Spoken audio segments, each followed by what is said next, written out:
Hello, good evening, and welcome, ladies and gentlemen, to an all-new season of the SimRacing International Thursday GT3 Championship, as brought to you on the premier sim racing platform available only on PC, known as iRacing. That's right, folks, we are back for our 12th instalment of the ever-popular Showcase series here at SRI, and what a way to open things up today than bring you all the racing action live from circuit side, as we have made our trip to the US of A for our pre-season test event here at the Sebring International Raceway. Home, of course, the infamous 12 hours of Sebring, the ultimate test of endurance for racer and machine before the 24-hour Le Mans later in the year. This is a circuit that definitely has proven very popular, whether it be at domestic, national, international level, and it's easy to understand why. Perhaps it lacks elevation change, you say, but the reverse is true in the fact that it is absolutely plenty with regards to how flat it is, and with 17 corners of expensive length, whether it be hairpins, sweepers, alternatively chicanes, you name it, it's here. But also underneath the scenes is a very key secret to this circuit. Owing to its history, formerly as a military air base in the Second World War, the Hendricks Army Air Base, this circuit in Florida is one of the roughest out there,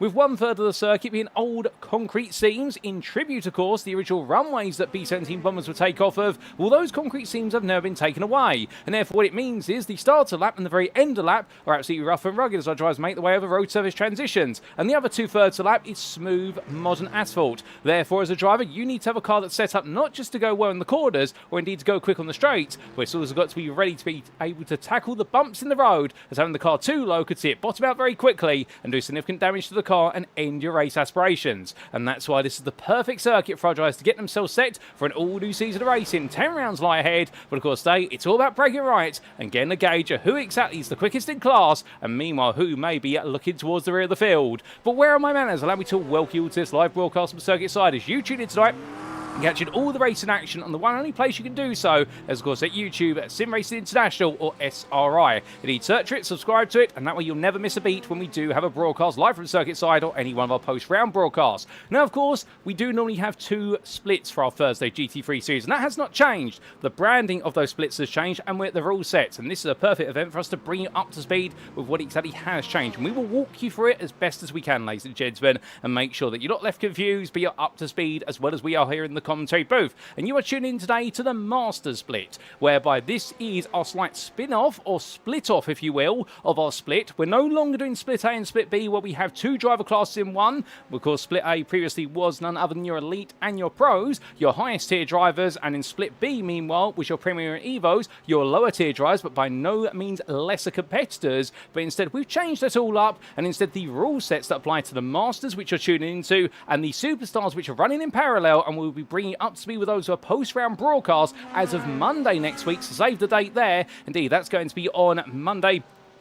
What is Monday the 30th of March. Indeed, we don't want to bring it too soon because we have got the 12 hours of Sebring on iRacing this weekend. We want our competitors to be able to tune into that, as well as you guys and girls tuning in, and we will be able to be brought up to speed with what's happening in the Superstars then. But right now, here and now, we're going to bring you up to speed with the Masters and also make some references to the Superstars. In the content booth, you have myself. My name is Paul Walsh, but I will not be your commentator for the whole of this season. Indeed, I'm standing in today for the very talented Chaz Draycott and also the absolutely brilliant Darragh Thacker, and they will be your commentary team for the Master Split over the course of this season. But when they cannot make it due to availability, I'll be jumping in on their behalf, and a big thank you to them for entrusting me with that responsibility, and also a big thank you to the SimRacing International team for entrusting me with that responsibility. I'll be your commentator for what will be the Superstar Split, and you'll catch me in the post-round broadcast on Monday, but also on a regular basis live from circuit side in the Superstars as the season goes on. But as I try to get their qualifying session underway in the background, well, let's not waste any time. Let's bring you up to speed what exactly has changed coming into season 12, and why this is definitely going to be a rip up the rulebook and start again when it comes to how things are going to be organised. But don't worry, it's all in the name of progress. So, speaking of progress, let's progress our way to the calendar then. Where are we going racing? Well, as you can see, today is the 26th of March. It is our pre-season event here at the Sebring International Raceway. There's sunny skies and a bit of cloud, perhaps, but what we can see there on the right-hand side of your calendar is our Masters and Superstars schedules. Now, they will race at the same circuits every Thursday. So, therefore, in round number 1, we go to the Hockenheimring Baden-Württemberg, the Grand Prix circuit there for a 1-hour feature race. Indeed, our formats have been retained for the most part. However, in round number 2, you'll see a slight difference, where both series go to what is the Spa-Francorchamps, the legendary Belgian circuit, on the 9th of April. However, in our Masters category, we will have 2 30-minute sprint races there. Meanwhile, in our Superstars category, we will have a 1-hour race. And you'll notice throughout the Superstars, it's 1-hour races all the way through the season, or 60-minute races. There are no sprint-style rounds. It is purely feature race rounds. Meanwhile, in the Masters, we do have 2 sprint race rounds. Of course, round number 2 being one of them, and the other one being at round number 6 at Circuit Zolder. But on the way, we'll then make our way in round number 3 to the Mugello circuit in Italy on the 16th of April, then to the Fuji International Speedway on the 23rd of April for round number 4, and we'll wrap up the first half of the season at the Brands Hatch Grand Prix circuit in the United Kingdom on the 30th of April. But we won't be taking a mid-season break, because we'll then open up the second half of the season at Circuit Zolder in Belgium, everybody's second favourite Belgian circuit, after, of course, the circuit of Spa-Francorchamps, before making our way to Japan for the Suzuka International Racing Courses Grand Prix circuit, and it'll be Magny-Cours in round number 8, the circuit de Nevers Magny-Cours as it's 9 and 4 on the 21st of May. Before our penultimate round will be at Michelin Raceway at Road Atlanta on the 28th of May. And then we will be wrapping things up, of course, in the United Kingdom at the heart of British motorsport is, of course, the Donington Park Grand Prix circuit round 10 of 10 on the 4th of June. But what we can see there is weather conditions will be the same in our splits. Regardless of whether it's Masters or Superstars, we will have some wet weather rounds. Those will be rounds 2, 4, and also 7. And we will also have a mixed conditions round number 9 at Road Atlanta. And we will also have our sunny or cloudy rounds where there's no risk of rain. And those are going to be rounds 1, 3, 5, 6, 8, and 10. So a complete mixture of weather. But of course, our drivers will be notified it well in advance of time, and they will be told the timeline of the weather. So that way we do not see the red flag weather conditions we've seen in previous seasons, which the iRacing weather timeline can produce quite unpredictably. But straight away, what you can see here is we have a brilliant schedule ahead of us, a schedule which really celebrates some of the finest GT3 racing circuits around the world, either currently raced at or 30 previously raced at, although I do believe all these circuits currently raced by GT3 machines in some category or other, where it be GT World Challenge for the likes of Brands Hatch, and also none other than Road Atlanta, or indeed the FI World Endurance Championship for Road Atlanta, or 30 what could be the British GT Championship with GT3 and GT4 cars for the Donington Park Grand Prix circuit right in our season finale. So therefore, these circuits are no strangers to GT3 racing machines. And of course, don't forget the GT500 Super GT cars racing out Fuji International, who indeed could be considered to be a bit of a compare with regards to our GT3 cars, if not the GT World Challenge Asia series that also races at Fuji International every so often. But what we can see is that the Superstars do only have 60-minute races, and meanwhile our Masters do have a bit of a mixture of 8 60-minute race rounds and 2 30-minute sprint rounds. And therefore it provides a bit more variety for those looking for it in the Masters class, but meanwhile in the Superstars, if you're looking for a jump in and go style experience with regards to GT3 racing, we've got you covered there. So already you might be starting to see a little bit of a difference here in what we targeted Masters for and Superstars. Superstars is a little bit more casual perhaps, whereas Masters is starting to be a little bit more intense and a little bit more hard line. However, just before we do start to talk about rules, let's tell you a little bit about the prizes up for grabs this season, because of course if our drivers are going to compete in this series, we've always got to offer some prizes. Well, the good news is there's no difference in the prizes, and this is another key thing which we'll come into more detail shortly, because what you can see here is we've got up to 50 personalised driver trophies to be won. Now, in both of our splits, whether it be Masters or Superstars, we do have the Pro, the Inter, and the Evo classes. So this is a big shift compared to Season 11 and all previous seasons, whereby normally we would have driver ability classes in our different splits. That has been thrown out the window for this season, you can imagine. So every split now has its own Pro category, which is the top tier of drivers. Then you have your Inter category, those who are between being the quickest and being perhaps a bit further back and need time to improve and work on evolving their craft. And that's why we then have our third class of our evolving or our Evo drivers, and therefore quite poetically named here with regards to our classes. But you can imagine an Evo Masters would very much just fit in the Superstars in an Evo class and vice versa. So there is no distribution of driver skill between the splits anymore. We do have 60 drivers in both splits, and they will be assigned a driver class based on their iRating and also their racing ability, as witnessed by the SimRacing International stewarding team. But there'll be 5 trophies up for grabs in each class in each split, and that will make you a grand total of, what is there, none other than 60 trophies available. And then we will see, of course, our Teams Championship return. And the Teams Championship will apply across both splits, where it be Masters or Superstars. And there will be, for the top 5 teams, consist of 4 drivers each, 5 trophies available there for the winners all the way through to 5th place. You do 5 times 4, that equals 20, and that makes up 20 plus 30, and that's how you get to your 50 personalised driver trophies to be won. The highly coveted trophies, of course, which have proven ever popular, and the drivers always looking to go for them. And indeed, we would offer money, but instead we offer trophies, because at the end of the day, money you forget about quite quickly. Meanwhile, trophies, they always stay on the mantelpiece and always bring back fond memories when you think about how you earned your way to that trophy. So therefore, those are the prizes up for grabs this season. But then, let's come on to the rules. And what exactly has changed? Well, we mentioned only months ago how the split class assignments have occurred. So now both splits will have driver classes of Pro, Inter and Evo. They have been rebadged,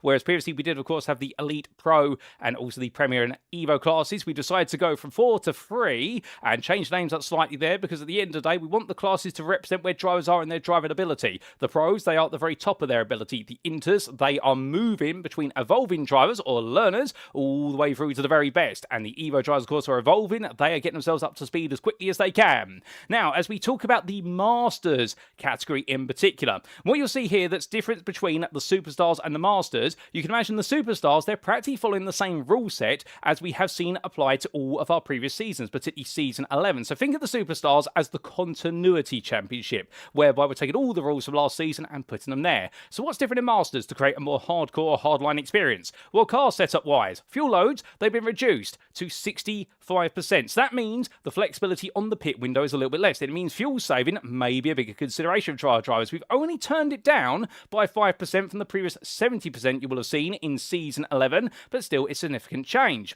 Meanwhile, with regards to car changes, they are not permitted in the Masters category. Last season, of course, across both Split A and Split B, we allowed 1 car change over the course of the season. Car changes are not permitted. When you turn up on the grid in round number 1 or your first racing round of the season, if you're not there for round number 1, so it means whatever cars or drivers are bringing today to this pre-season event, they do not have to commit to them. That's why it's a pre-season event. It's a test event. But round 1 onwards, once you turn up in a car, you are locked to that car for the remainder of the season. So therefore, you cannot play the game of looking at the meta. You have to pick the right car for your ability, but also the right car that you think is going to suit all 10 rounds of the championship from the outset. So it'll be interesting to see what cars drivers go for, and then they haven't got any flexibility, or if they try to change car, they will be subject to a very hefty race penalty when it comes to points in the championship. Now, qualifying wise, we will see the scrutiny upped from moderate to strict as well. And that will minimise the amount that drivers could get away with regards to track limit incursions, but also when they do park the car up on circuit and need to tow to the pit lane, we will be much stricter with regards to that as per the iRacing automated stewarding system. And as for all of our races, well, the instant point limits have been significantly brought down. And to put this in perspective, the drive-through penalty will be awarded at 14 instant points. Previously, it was 18. So therefore, drivers essentially have 1 less contact they can get away with or 4 less off tracks. Meanwhile, race disqualification, previously it was 26 instant points. It's now 19. That is a huge change, and that means drivers really do need to be on their best behaviour, and therefore they've really got to think about, do they go for those risky moves, or do they decide to be perhaps a little bit more patient? But of course, it always puts things on edge towards the end of each and every race. But those are the big rule changes that apply to Masters, and as we say, we'll walk you through Superstars in the post-round broadcast on Monday, but you'll see in Superstars, the rule set is very similar to how it has been, whereas here in Masters, we are really trying to tighten things up as much as possible and create a much more hardline experience in this category compared to Superstars, which is a little bit more relaxed by comparison. But indeed, it's different strokes for different folks, and therefore this may not be the cup of tea of every driver, but there's something for everybody out there whether they enjoy Superstars or Masters. But those are the rule changes then, and we cannot introduce all of our 60 drivers who will be on the grid today because they are still being finalised with regards to their categories, and also they're not all going to be here at Sebring today, so we will be introducing them in full as of the round 1 broadcast in a week's time. But what we can do, of course, is introduce you to our host circuit for today. Let's give it a formal introduction, shall we? Because we are here at the Sebring International Raceway, racing on its full layout, known as the International Layout, because it is used for international racing. Located near the town of Sebring, in the Highlands County of the US state of Florida, 3.74 miles in length or 6.01 kilometers, depending on your preference units, but what never changes the number of corners, 17 of them, and thank you to iRacing.com, not just their brilliant simulator, but the absolutely wonderful track maps that are presented with it. And we can see the track map there on screen. Now, a two-dimensional image really living up to that fault with regards regards to the circuit itself, there is very little elevation change, if any at all here, and of course that is a natural reference to the fact that this circuit used to be an airstrip. So drivers roar the way around. What they'll find is very quickly what it lacks in elevation change, it makes up for in quarter variety, and they'll charge into gender B and bend at turn number 1 flat out. On entry, only then have to go onto the brakes and then have to get the car down to approximately what would be around about 110 miles an hour as they scoot through the apex and up towards turns 2 and 3. Then going into the brakes over turn number 3, they'll find the circuit tightens very quickly through the left of 3 to the right of 4 and then left of 5, and they'll need to sprint out from the low speed corner and through Big Bend at turn number 6. Flat out, they'll go up towards the hairpin at turn number 7, a prime overtaking opportunity. But if they get it right, they'll then be making their way up through Fangio turns 8 and 9, but hard on the brakes, they'll go into the 90-degree right-hander of Cunningham at turn number 10. And then it will be the switch back to the left of Collier, the double apex there, before going into the right and Kinker 12 to set up the breakage over Tower Bend at turn number 13. Another harsh right-hander, which is at a 90-degree angle, and then they'll make the way onto the backstretch through Bishop at turn number 14. Indeed, they'll need to pray there if they get it right, going into Le Mans at turns 15 and 16 from the right in towards the left, and it's on to the back straight of Auburn and all the way out towards Sunset Bend. Named after the fact, of course, when the sun is setting, you're looking directly into the sun through that corner, so it makes it even trickier to conquer, but it's a very long right-hander, a sweeping bend, and get it right, they'll carry all the momentum onto the next lap, if not to the finish line at the end of the race. Without further ado, ladies and gents, and that's brought us all up to speed as best as we can. Let's make our way back to circuit side and see how our drivers are getting on with only 15 minutes of qualifying left in place.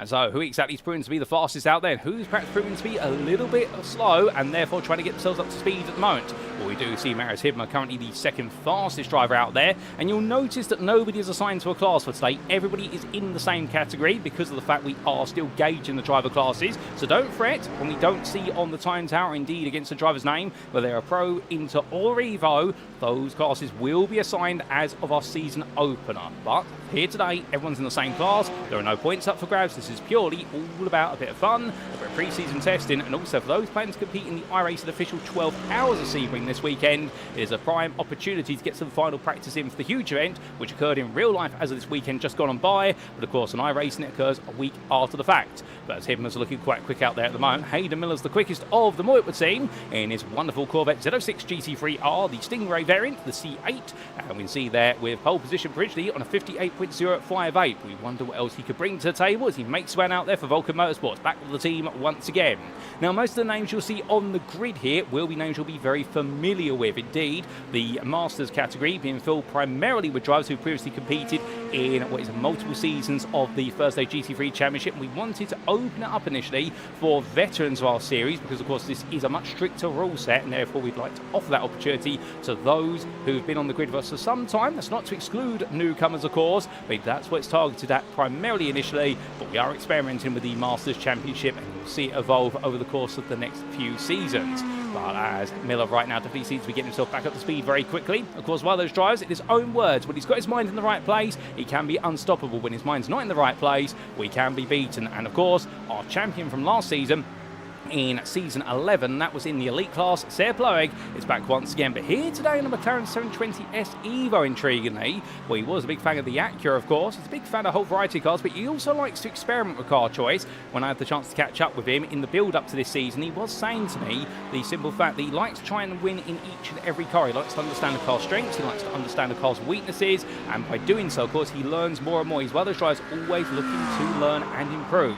And it's not just about the Vulcan Motorsports drivers here, as we do have new to our Thursday GT3 grid, and you may recognise him from our GTE series, which is coming back for its second season as of tomorrow. It's Chad Henson as he makes his way around there, and well, the man from Chad, as he makes his way in towards turn number 13, letting some drivers go. Well, he's here today at this Porsche 992. I'm very happy to see him there in the 930. And I'll tell you one thing, Chad's one of those drivers who you absolutely love to have on the grid. He's a gentleman driver, both on it and off of it, but also he knows exactly where the lines are when it comes to elbows out racing versus going a bit too far. And that's why we're very excited to see him here, and he'll definitely serve to mix things up. As we do have the best part of 35 or so drivers here today, which is absolutely brilliant to see. We have 60 drivers in total. Of course, not all of them are able to make this trip, given the fact they will be preparing for the Sebring 12 hours with their respective teams. Alternatively, wanting a bit of a break, given the fact that practicing for such an endurance event Well, in the end, all you do is race Sebring day in, day out, and it can be a little bit exhausting. But how could you get tired of such a brilliant circuit? To be fair, I do not know.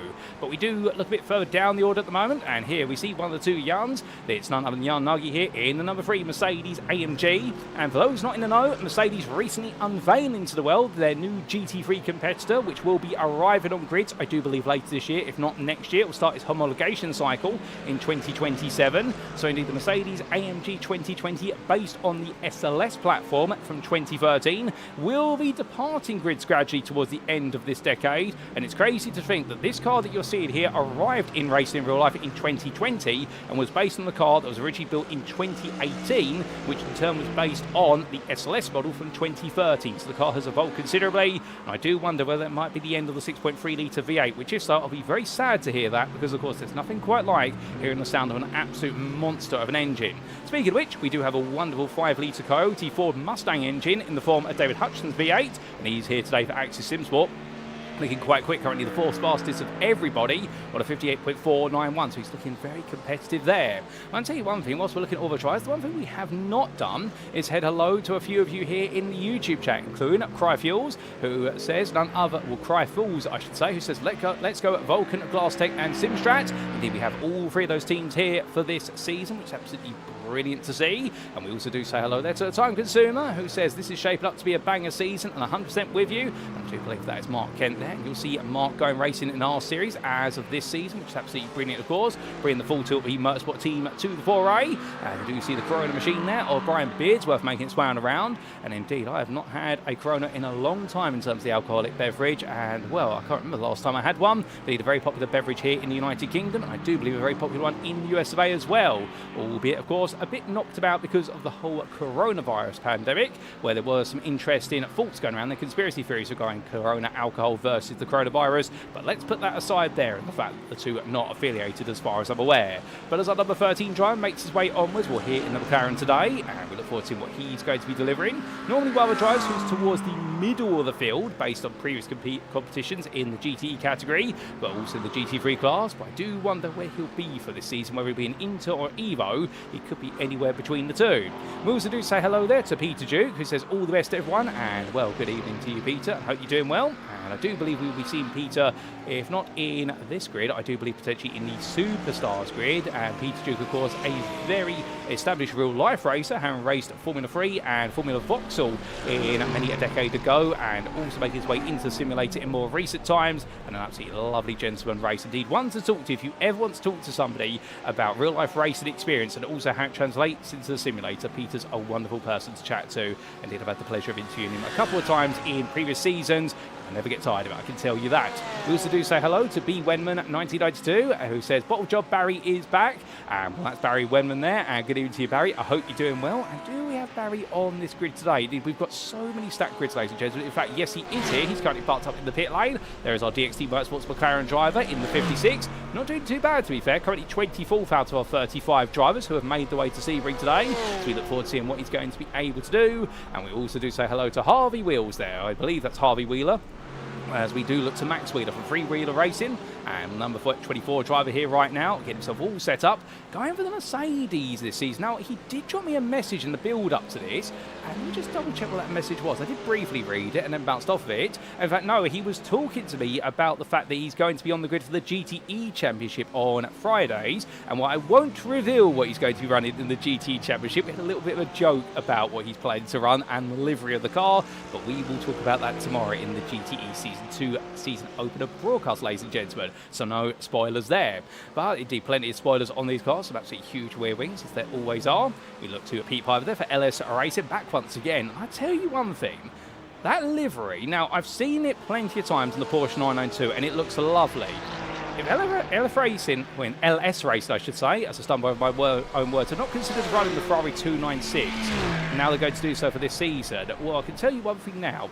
That livery, if we could give points for the liveries, it would be up there taking first place. And I'm not going to say I can play favourites, but somehow they have made that Ferrari look absolutely exquisite with their trademark livery and works absolutely wonderful. But the Triple One car, we can't become too besotted with it. Indeed, it wouldn't be fair to all the other lovely efforts made by drivers and their teams with regards to the liveries on the cars. As we do see John Treen here representing the Axis SimSport team, and I suspect we'll see multiple Axis SimSport teams over the course of this season, whether it be Y, Z, or alternatively X, albeit that wasn't in alphabetical order, but you understand where I'm coming from. And Treen making his way on around right now in number 26.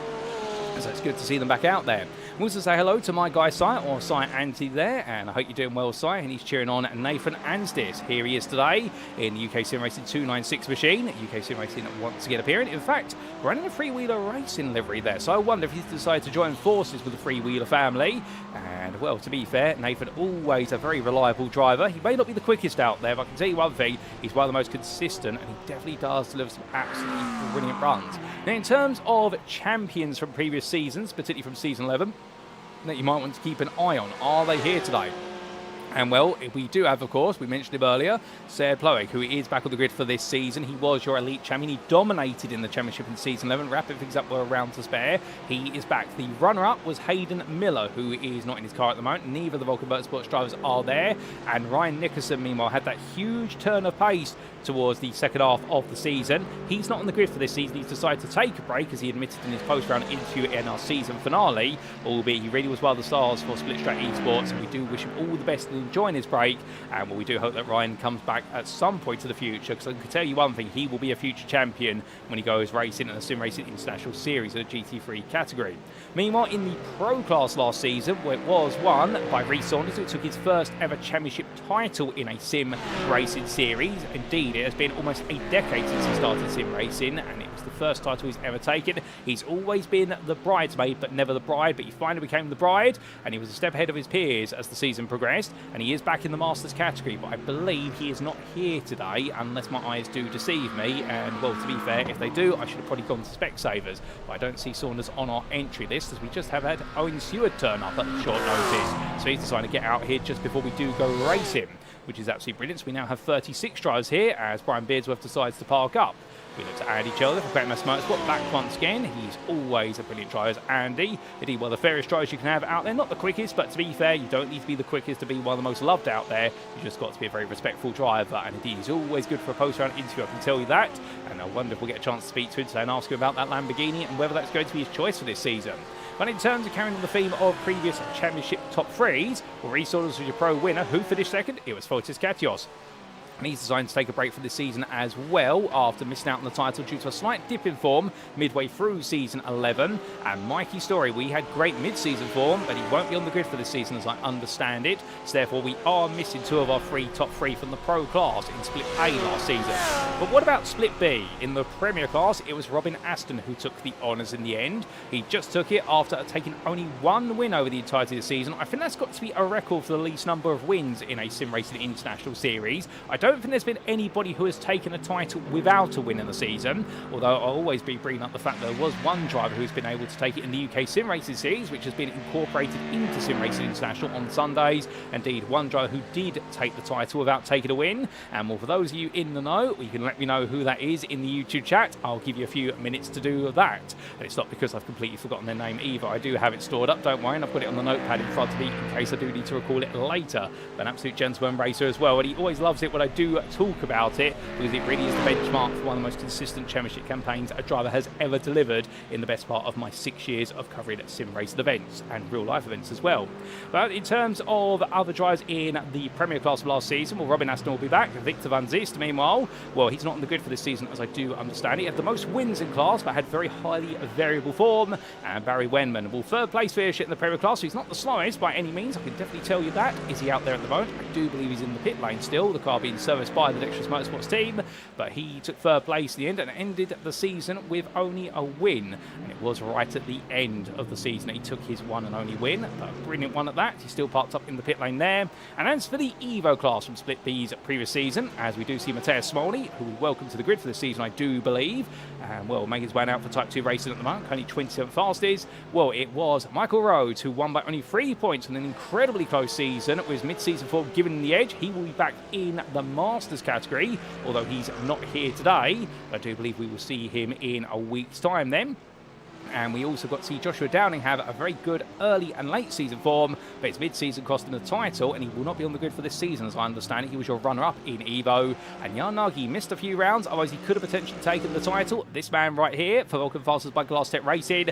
However, he is back on the grid for Masters. You can see him right here, and the good news is his team are back to defend their title from Season 11, with Vulcan Fasters by Glasstep were able to steal the title away from Dexterous Motorsports Car as the season went on. The Split A and Split B teams, they were split down the middle there with 2 drivers in each of the categories, and well, I'll tell you what, I think it was a season-on battle between the two, and Dexterous Motorsports Car be hoping they can go the distance this time. Meanwhile, in third, it was Split Strat Esports, taking a break for this season, but to be fair, really punching above their weight, the underdog team of Split A, of Fotis Katios and Ryan Nickerson, and they really were. If they could have taken the team's title, it would have been pandemonium in the fact they would have done it. But a third place and beaten likes of Vulcan Motorsports 1 and also Moonshiners Racing Club in itself is a huge achievement for the team that definitely were fighting well above their weight all the way through. That's your top 5 of the team's championship, and you will see Moonshiners Racing Club back once again, albeit in slightly limited numbers, I do believe, and we also will see Vulcan Motorsports back once again in some form or the other. We're not quite sure how they're split in the team at the moment, but indeed I think several teams still trying to organise themselves. But as we do see Jean Breitenbach making his way on through, lovely livery on that Porsche 992, it must be said, the number 272 car, and I do wonder what's on the side there in terms of the caricatures. We'll get close up of that when we can. But meanwhile, as this qualifying session is coming towards a close, here's Menno Blom as he tips his way through Sunset. Well, in the end, understeer and oversteer, literally taking it one way than the other, so he parks up, and I think he's going to tow to the pit lane. But Max Wheeler, meanwhile, is going to make his way out to the final corner, and then he does so. The three-wheeler racing car gets a bit too close to the inside wall. The car bounces around and hits the inside of the pit wall. And, well, that's not the way you want to enter the pit lane there. 10 out of 10 for trying, but definitely not the way you wanted that to go whatsoever. As John Ludbrook, meanwhile, back once again for GPX SimSport, and he makes his way through the final corner, currently 17th fastest, but we'll see what he's going to be able to do here as he comes towards the line, and as he does so, will he go on to one final lap? They do have overtime available. I suspect not, because he's brought the car over to the left-hand side there, so he's going to park up the car shortly. He does not improve, but Jean Breitenbach does carry on, and I think we're going to get on board lap with him as our final flying lap.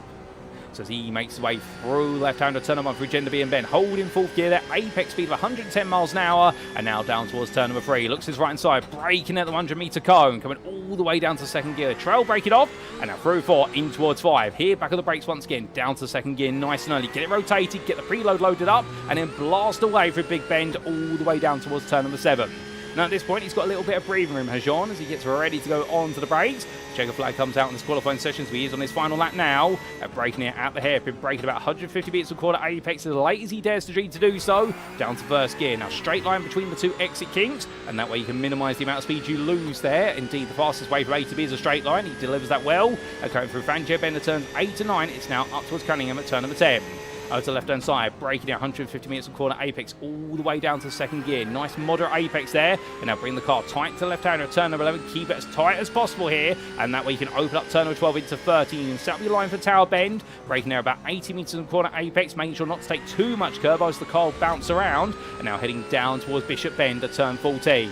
Here it's going to be flat out through the kinks of Bishop, and as he makes his way through the first one, going up into 5th gear, getting ready to get onto the brakes, and braking on what will be about 120 meters per quarter apex. You trail through here, take a bit of curve, but not too much. Don't hook the wheels over those curves, as he now makes his way in towards the Mont Bend, and here it's about the late apex, and then full throttle as he comes it out, but does he get it right? Breitenbach does, but it almost goes a bit wide, and will make his way all the way down the back straight now from Auburn to Sunset, and here he goes there for that final braking zone, looking to his left-hand side for his brake marker, and those cones, they're not brake markers, they're your turning points. The final cone being the turn-in, and you brake as you turn in, trail brake it all the way down from 6th to 3rd gear, apex speed of 77 miles an hour, and Breitenbach at the end decided to come into the pit lane, does not carry on the lap, but what a lovely way to wrap up the qualifying session there with that on-board lap with him, and wasn't able to improve, but definitely showed us what it takes here to deliver a fast lap at the Sebring International Raceway. But he'll park up in the pit lane, as will so many drivers, and that is qualifying complete, ladies and gentlemen. And for this pre-season event, it's Hayden Miller who has taken pole position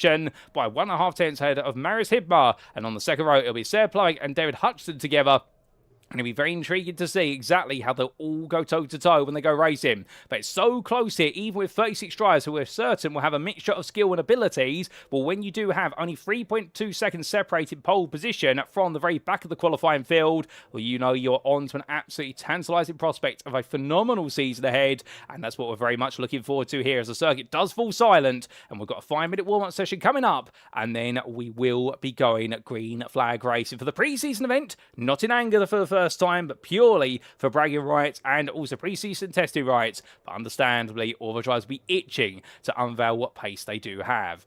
But in the meantime, we do say hello to Monkey Jr. 8095, and indeed, we did get a hot lap there. We do apologise for keeping you waiting on that, good sir. We always like to try and get it in right at the end, if not before. We also do say hello to Lame Sheep Racing, and I do believe that's the official account of LS Racing, who says, thank you for complimenting our livery, and it's my pleasure. It's one of the lovely liveries out there. We also do say hello to Taito Nation. I do believe that's James Howarth, who does say, what am I doing inside the top 15? And, well, he's 11th place in this qualifying session. A very impressive performance at that, James. I'll definitely give you a compliment for that. And we also do say hello there to APD Captain HXC, who says, shout out to John Ludbrook. I've just qualified last in Superstars. So it hasn't quite gone right for you, this individual in Superstars, but to be fair, it's going right for John Ludbrook here. But qualifying is complete, ladies and gents, but now we do have our 5-minute warm-up period. So this is an opportunity for our drivers just to take a little bit of a breather if they so desire, although you'll see several drivers make the way back into their cars immediately, and that's because they want to get every possible gauge of track condition and also just want to keep the adrenaline flowing. All coming through. We say hello there to none other than Tom on Track, who says, Axis guys doing a mega job tonight. Good luck for the race, guys. And we're good to have you tuned in, good sir. And I hope you're doing well. Now, what exactly can we expect here at Sebring? Is qualifying that vital? Can you overtake here? Well, Sebring definitely offers plenty of overtaking opportunities. Turns 1, 3, 7, and also 10. 13 and Le Mans at turn 16, plus also, of course, Sunset down the Allman Straight at turn 17. They're all valid overtaking opportunities. Of course, battling will cost you time. It does at any racing circuit, unless you're perhaps racing at Daytona and battling on the oval banking through slipstreaming. But the key point being around here is that you want to qualify reasonably well, whether you're in a class or overall, so that way you give yourself more options strategy-wise. If you qualify further down the order, you can battle your way through, but you normally will have to drink a lot more fuel with your car and use a lot more tyre life. And tyre life is definitely a big factor here because we've got a lot of high-load corners where the outside tyres, particularly what will be the left-hand side tyres, given we've got more right-handers than left-handers, they will take the brunt of the wear, as would be expected at a clockwise circuit, where the circuit naturally gravitates towards right-hand bends. Sunset being a very important one, although do not forget the fact that we also do have the high-load corner agenda being at turn 1, which is a left-hander, so therefore the rear right tyre in the case of mid-engine rear-wheel drive cars, and the front right tyre in the case of front-engine and rear-wheel drive cars, they will definitely also feel it through there. But as they roll the way on through, well, meanwhile, we do look to Matt Hyland, who missed qualifying, albeit the Glass Step Racing driver is here today, and he's going to be in a capacity to look to go for pole position in what will be the race itself, and indeed taking the win, and he's brought the Ferrari 296 to the field. Now, of course, with a new season and new iRacing update, have we seen anything change with regards to the balance performance of our GT3 machines? We've not heard anything huge has changed coming into this season, albeit, to be fair, at the moment, the GT3 category on iRacing, for the most part, does have some significant stars out there, the Ford Mustang being one of them, another one being none other than we do believe the Porsche 992, but there are no cars that you would say are the meta cars. That's got around for a driver in the rear of the picture, and well, that's not the way you want things to go whatsoever. And Rob Mackay for DXT Motorsports comes on through, and well, as he does so there, finding out of that his teammates had a bit of a going around, and I do believe they're the Spiegel profile photo. Well, that'll be going away when we do make away into round 1 event. We will have all our drivers' profile photos there, but Rob Mackay for DXT Motorsports decided to put that on, I suspect, just for a little bit of a laugh at this pre-season event, and indeed happy to have some fun around here. But as we do look to none other than Ane Fernandez, the three-wheeler racing driver, making his way on through, the team at UKSR driver, well, of course, a driver much loved up and down the grid. I've had the pleasure of meeting him myself, and a big fan of going to real-life racing events. I believe that profile photo taken from the circuit of Frankenschans. That is going to be looking over what will be urged into Radion after the grandstand was updated and the corner was reprofiled, if I remember correctly. So that's going to be, I want to say 2023 that photo's taken, if I had to guess. I'm sure he'll tell me if I'm right or wrong. But as Phoenix Racing says there, cracking pole lap from Hayden. Indeed, Hayden Miller doing a absolutely brilliant job for pole position by 1.5 attempts. The time consumer says no Astons in the Masters. That's a good spot there, in fact. Well, at the moment, we have no Aston Martin. So the Aston Martin has actually lost a bit of popularity. Now, to be fair, we have to keep in mind, there's a few factors that are at play here that may also be contributing to that. Remember, we only have approximately 36 of our 60 eligible drivers who have signed up to racing this season here today, so there could be a few Aston Martin drivers who have just not made the way to the pre-season event. Also, with the 12 hours of Sebring on iRacing being this weekend, it begins tomorrow, the time slots, and they run all the way through to Sunday. We may be seeing some drivers here actually representing the car they're racing in the 12 hours of Sebring, but they will not be representing in the season. So they'll find themselves a bit of a dilemma because they'll want to use every bit of practice time at Sebring they can. It's not a unexpected reason as to why we are racing at Sebring today. It's been intentionally designed that way to make sure that we give drivers every bit of time they can to practice the 12-hour event, as well as take part in the pre-season event.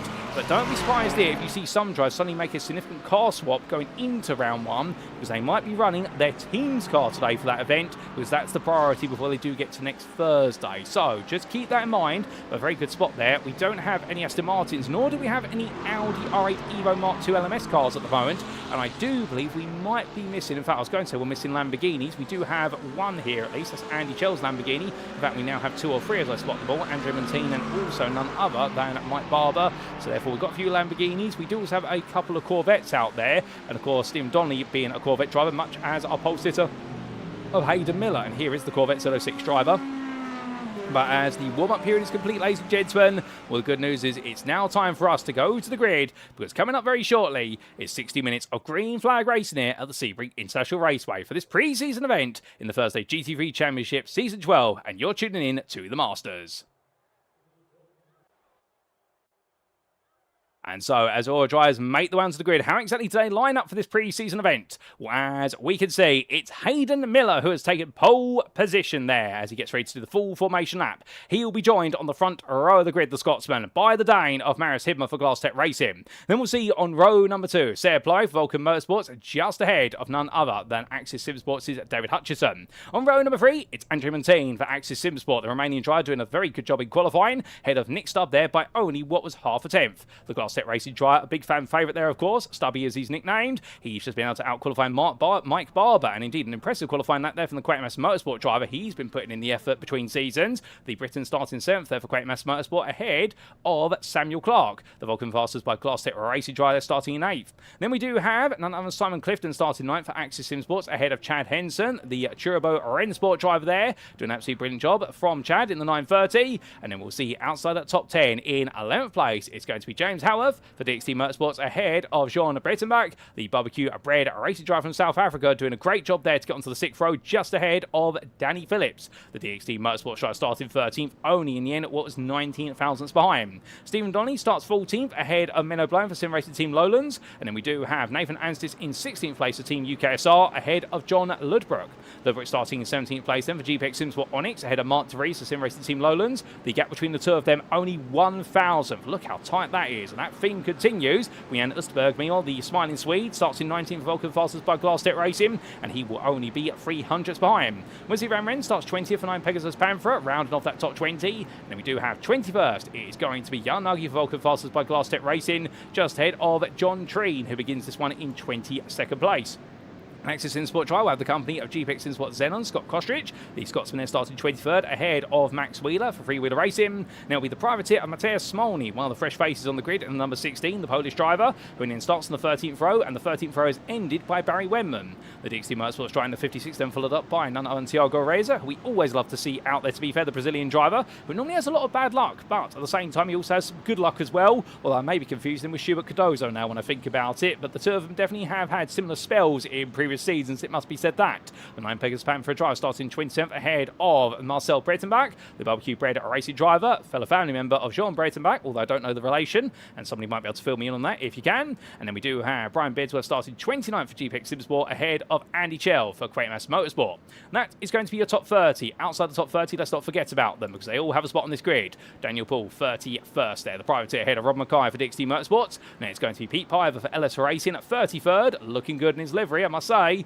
And then we do have Matt Stay starting in 34th, the privateer ahead of Matt Hoyland with no valid lap set. The Glass Tech Racing driver just ahead there of Owen Sibley. He joined the lobby before him, and they will complete your 36 starting car order there, with Hoyland all the way at the back and Owen Seward with him in his Ford Mustang. So that's how they'll all line up, ladies and gentlemen, albeit as this double file formation lap gets underway as per our regular rule set. Well, we're not too far away from going green flag racing, because right now our drivers are the best part of 2/3 around the lap, and we've not got too long to go before we do go green. But as we look a bit further back here to the onboard of Chad Henson, well, he'll be absolutely itching to go green flag racing in 90, starting right at the back end of the top 10, but he'll be eager to try and make some inroads here, and strategy could be valuable, although we're only expecting one pit stop. But remember, we have much tighter instant point limits here, so therefore we could expect the candor of the overtakes to be a lot more invitational in some respects, rather than aggressive, at least early on in the race. And it'll be interesting to see how drivers adapt to the fact they've only got 14 instant points to play with, and off tracks here at Sebring can be a pain. There's no doubt about it, in the fact as you come through, well, it's the run of Le Mans onto the Allman Straight. It's very easy to pick up an off track coming out of Le Mans. It's also easy to pick up off tracks on the likes of what is none other than Gender being in towards turns 2, 3, 4 and 5. So therefore, a driver won't have too much to play with, but that's what the Masters is all about. It's a much tighter and stricter experience, and therefore it really is going to put our drivers under a lot of mental pressure and the need for them to master their craft and not just be superstars who are able to get to victory straight away. But as we do see our drivers head on down the Allman Straight here, well, it's going to be the same procedure, which is we start when the flag drops, and indeed we go green flag racing. Hayden Miller cannot go immediately as the safety car gets beyond what is the pit entry line. He will have to wait, and he's got up to 1 second after he gets the call green, green, green to go, which when he must have gone, otherwise he will be subject to a post-race penalty. But without further ado, ladies and gents, for this pre-season event, we leave it now to the 181 of Hayden Miller from Vulcan Motorsports to get us underway for 60 minutes of racing here at the Sebring International Raceway.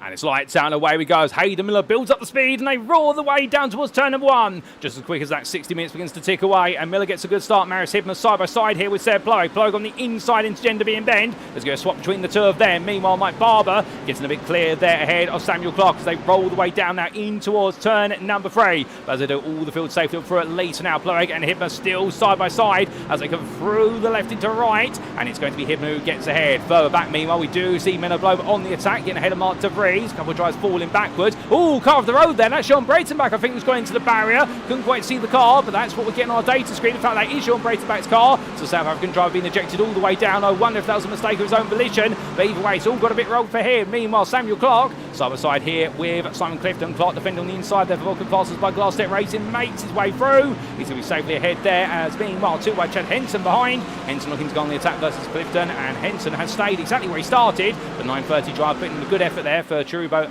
Rensport as he now makes his way into the braking zone. Albeit you can see there Simon Clifton covering him off. Behind, we've got Max Wheeler trying to make some progress here as he battles side by side with John Treen. Treen on the outside for Axis Simsport, and we're trying to go all the way around the outside to inside to cover off. Wheeler will do so for 20th place there. Good defensive work from Treen, and that's going to put him in good stead there if he's able to do that. And Wheeler right now definitely poking and prodding. Meanwhile, looking up the inside, that's Barry Wenman who goes all in. What a move from Wenman, immediately going on the attack. Saw the door was open, gets a power oversteer however, and almost loses it, and he just loses traction for that brief moment, and suddenly the McLaren driver who almost got it done there now has got Kostic right behind him. Well, to be fair, 10 out of 10 for trying, but it didn't quite work out. More fighting behind Matthias Smolny. Well, he's had a bit of a slow start. He's lost a couple of places, but the Type 2 racing driver now really under pressure as Matt Hoyland going from inside to inside once again, and he gets ahead there into 28th place. Brilliant bit of driving from Hoyland, even if he does pick up some oversteer on exit, and they all queue up behind each other. Going to fan out 3 wide here. Well, this is going to be a bit risky. As you can see, Smolny right in the middle of the road right now. He's surrounded by a fellow Mercedes on the outside. That's Rob McKine on the inside. There's Brian Beardsworth 3 wide into sunset. Keep it clean, guys, please. It's lap number 1. This isn't the final lap of the race, and in the end Smolny's going to be robbed, or is he? No, he goes to the switchback. What a lovely bit of smart step from Smolny, and well, in the end he may not have been able to get the run on Brian Beardsworth coming out the corner, but he switched it back and decided to play it safe, and by doing so he's forced Rob McKay to stay behind. He's putting Beardsworth under major pressure as they come down into Gender being bend for the second time of asking. Indeed, this may be the battle of the rear of the field, but to be fair, front, rear or middle of the field, they're all enjoying themselves, but not if your name's Mark De Vries. What on earth's happened to him? The SimRacing team Lowlands driver drops all the way to the back of the order. Like a Stone. It's all gone wrong for him. Well, we can't join that for too much longer right now. Whereas meanwhile, Owen Stewart battling side by side here with Matthias Smoley there, enjoying a good old ding-dong battle, these two. And it's looking absolutely brilliant. But in the end, it is going to be Smoley who gets ahead, at least for now. So Matthias Smoley moving upwards there, as meanwhile, we look all the way back to the front of the field. And Hayden Miller on the charge here as he roars his way through the corners. But Miller having a great start, no doubt about it. And now he's got a bit more work to do as he roars his way into the next few corners.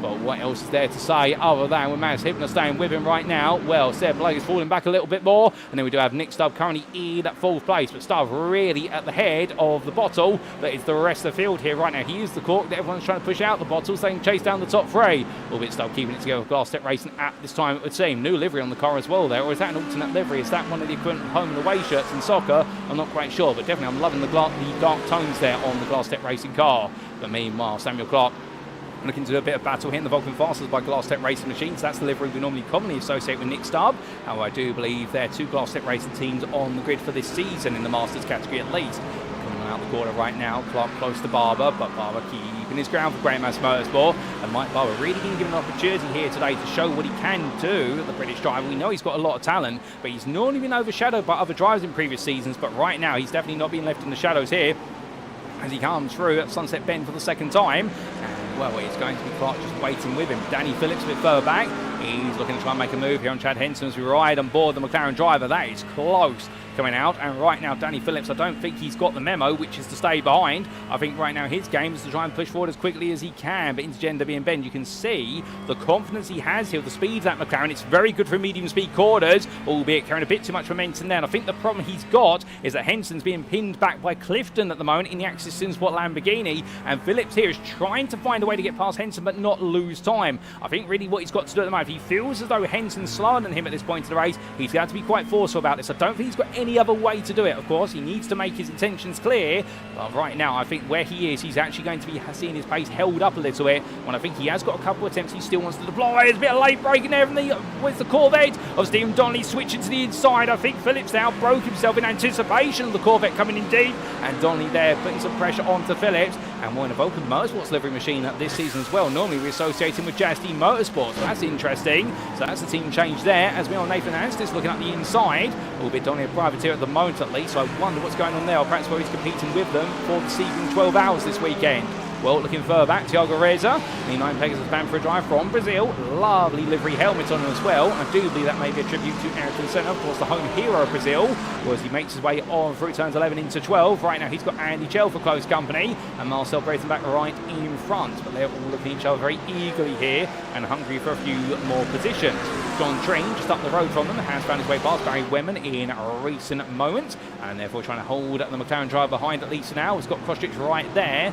Indeed, if we look, it's absolutely furious fighting between all these drivers, and you absolutely love to see it. As Crosstritch there decided to go very wide into Le Mans Bend. He'll get away with that for the most part, although there is some funny trivia with regards to Le Mans corner and also that whole section of the circuit which they're currently on. We'll tell you a little bit more about that later when the battling does calm down, and why previously there have been retirements for getting lost or almost ends up in the airport.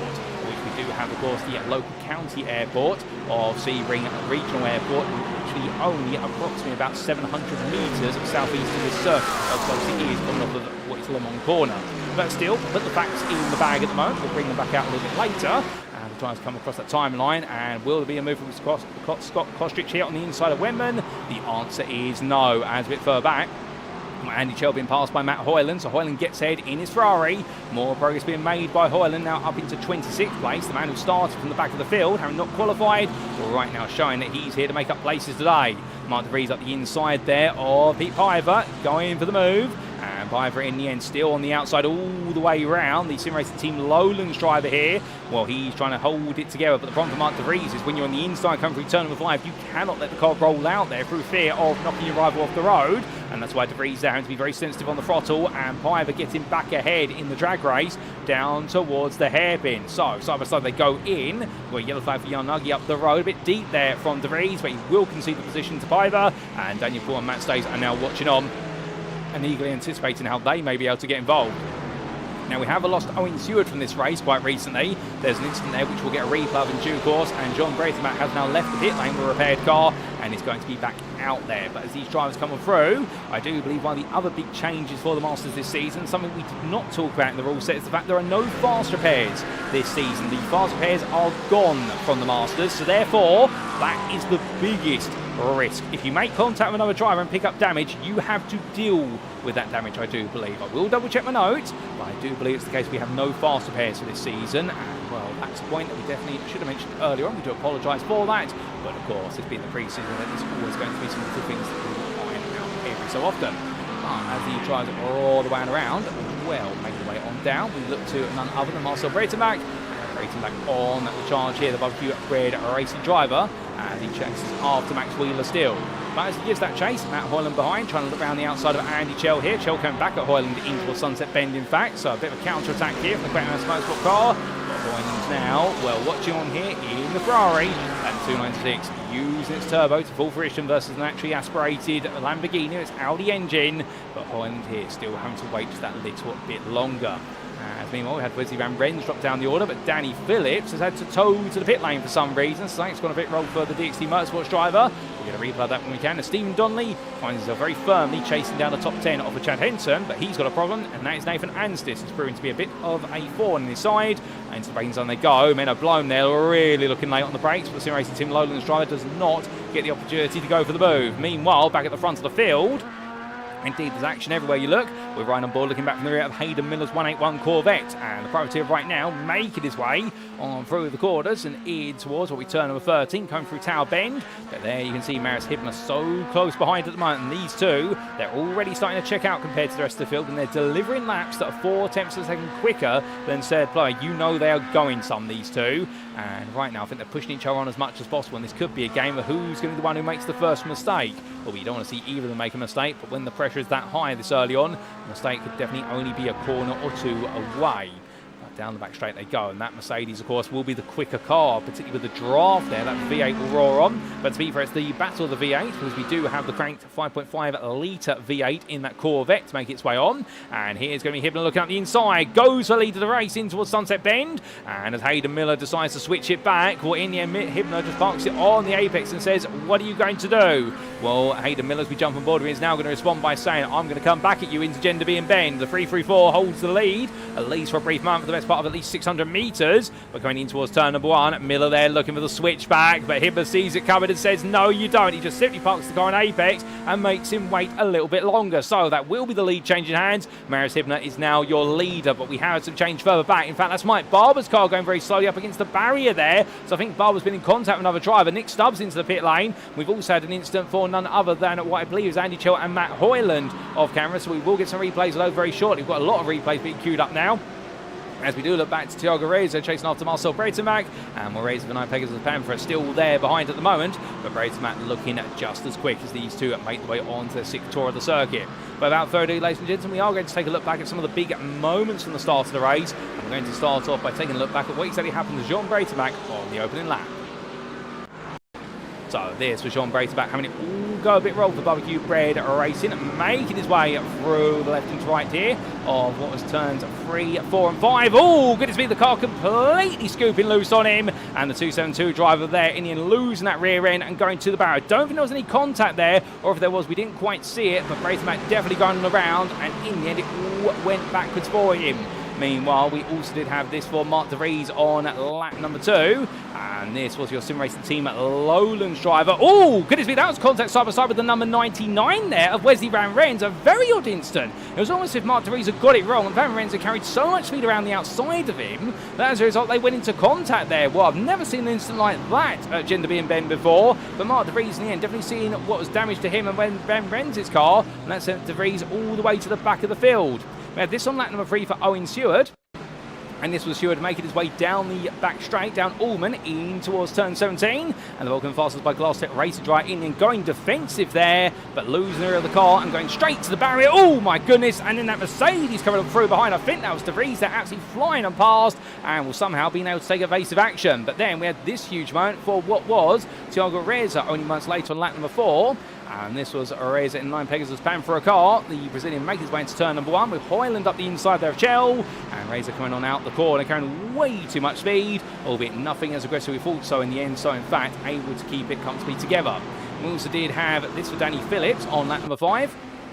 And this was Phillips of DXT Motorsports trying to battle with Chad Henson. But in the end, as he came off the corner, elbows out between those two. Henson, I don't think, realising. And in the end, contact between them again. And Phillips then spinning around in towards the grass at turn number 3. Ricocheting off the tyre barrier. And unfortunately, like a pinball, he is out of that because that's going to go down the middle and all has fallen apart on that car. Meanwhile, Matt Hoyland and Andy Chell, they definitely had a bit of a conversation a lap later. This was Hoyland trying to get back at Chell in towards turn number 10. Went into the braking zone. And in the end, rode a bit too much curb. That dropped the car off, and Chell in the end, I think, will be the innocent bystander in this one. You could see what Hoyland was trying to do, but unfortunately Hoyland was a little bit high on the curb, and I think that caused the car to come down and understeer to Chell, and that's why he parked up and waited for Chell to try and get the car turned around. But Chell had to go all the way around there, so unfortunately Hoyland having to carry on, but he did have his intentions clear. He didn't mean to cause the contact.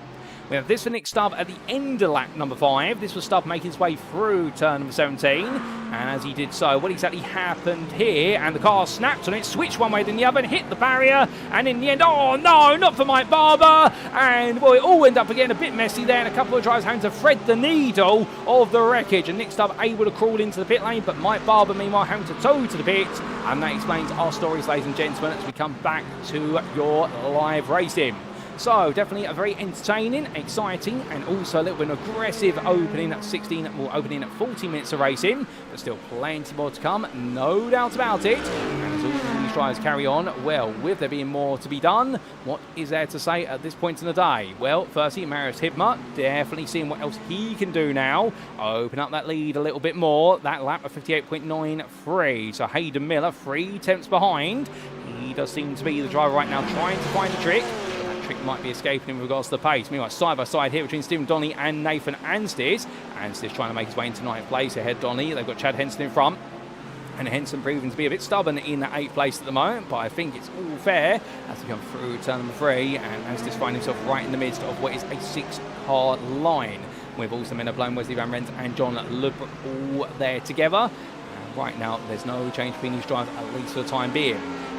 Van Rens carries on, and that's your number 99 driver here, the Dutchman from 9 Pegasus Panthera. He's definitely looking quick, and that's the one thing I can definitely say about Wesley Van Rens. His abilities have improved over the last 4 seasons while I've seen him race. But meanwhile, we'll come back to that shortly, because right now we should be waxing lyrical about the fact that Chad Henson under pressure and Stephen Donnelly trying to go round the outside of the hairpin. Doesn't quite work this time, but he's showing his intentions. He's making them clear and almost able to get it done. And now he's going to try and do it into Cunningham Bend. A bit of a touch between the two. They'll get away with that contact. That'll be a 0x. It'll just be a rub. And then Donnelly being edged out wide there. So Henson proving to make his car nice and wide in that Porsche. And meanwhile, here comes Nathan Anstis looking up the inside. That's sneaky. But in the end, realising that breaking that tight in towards Tower Bend, you're going to have a lot of commitment from your rival in order to be able to stay on the inside. And therefore, Anstis had to back out. So they stay as they were. But right now, Chad Henson definitely feeling the pressure. And Stephen Donnelly, 9, if he can't make the move, somebody else is going to try to. So that's a big lunge up the inside. Oh, this contact as Menno Bloom went all into Le Mans.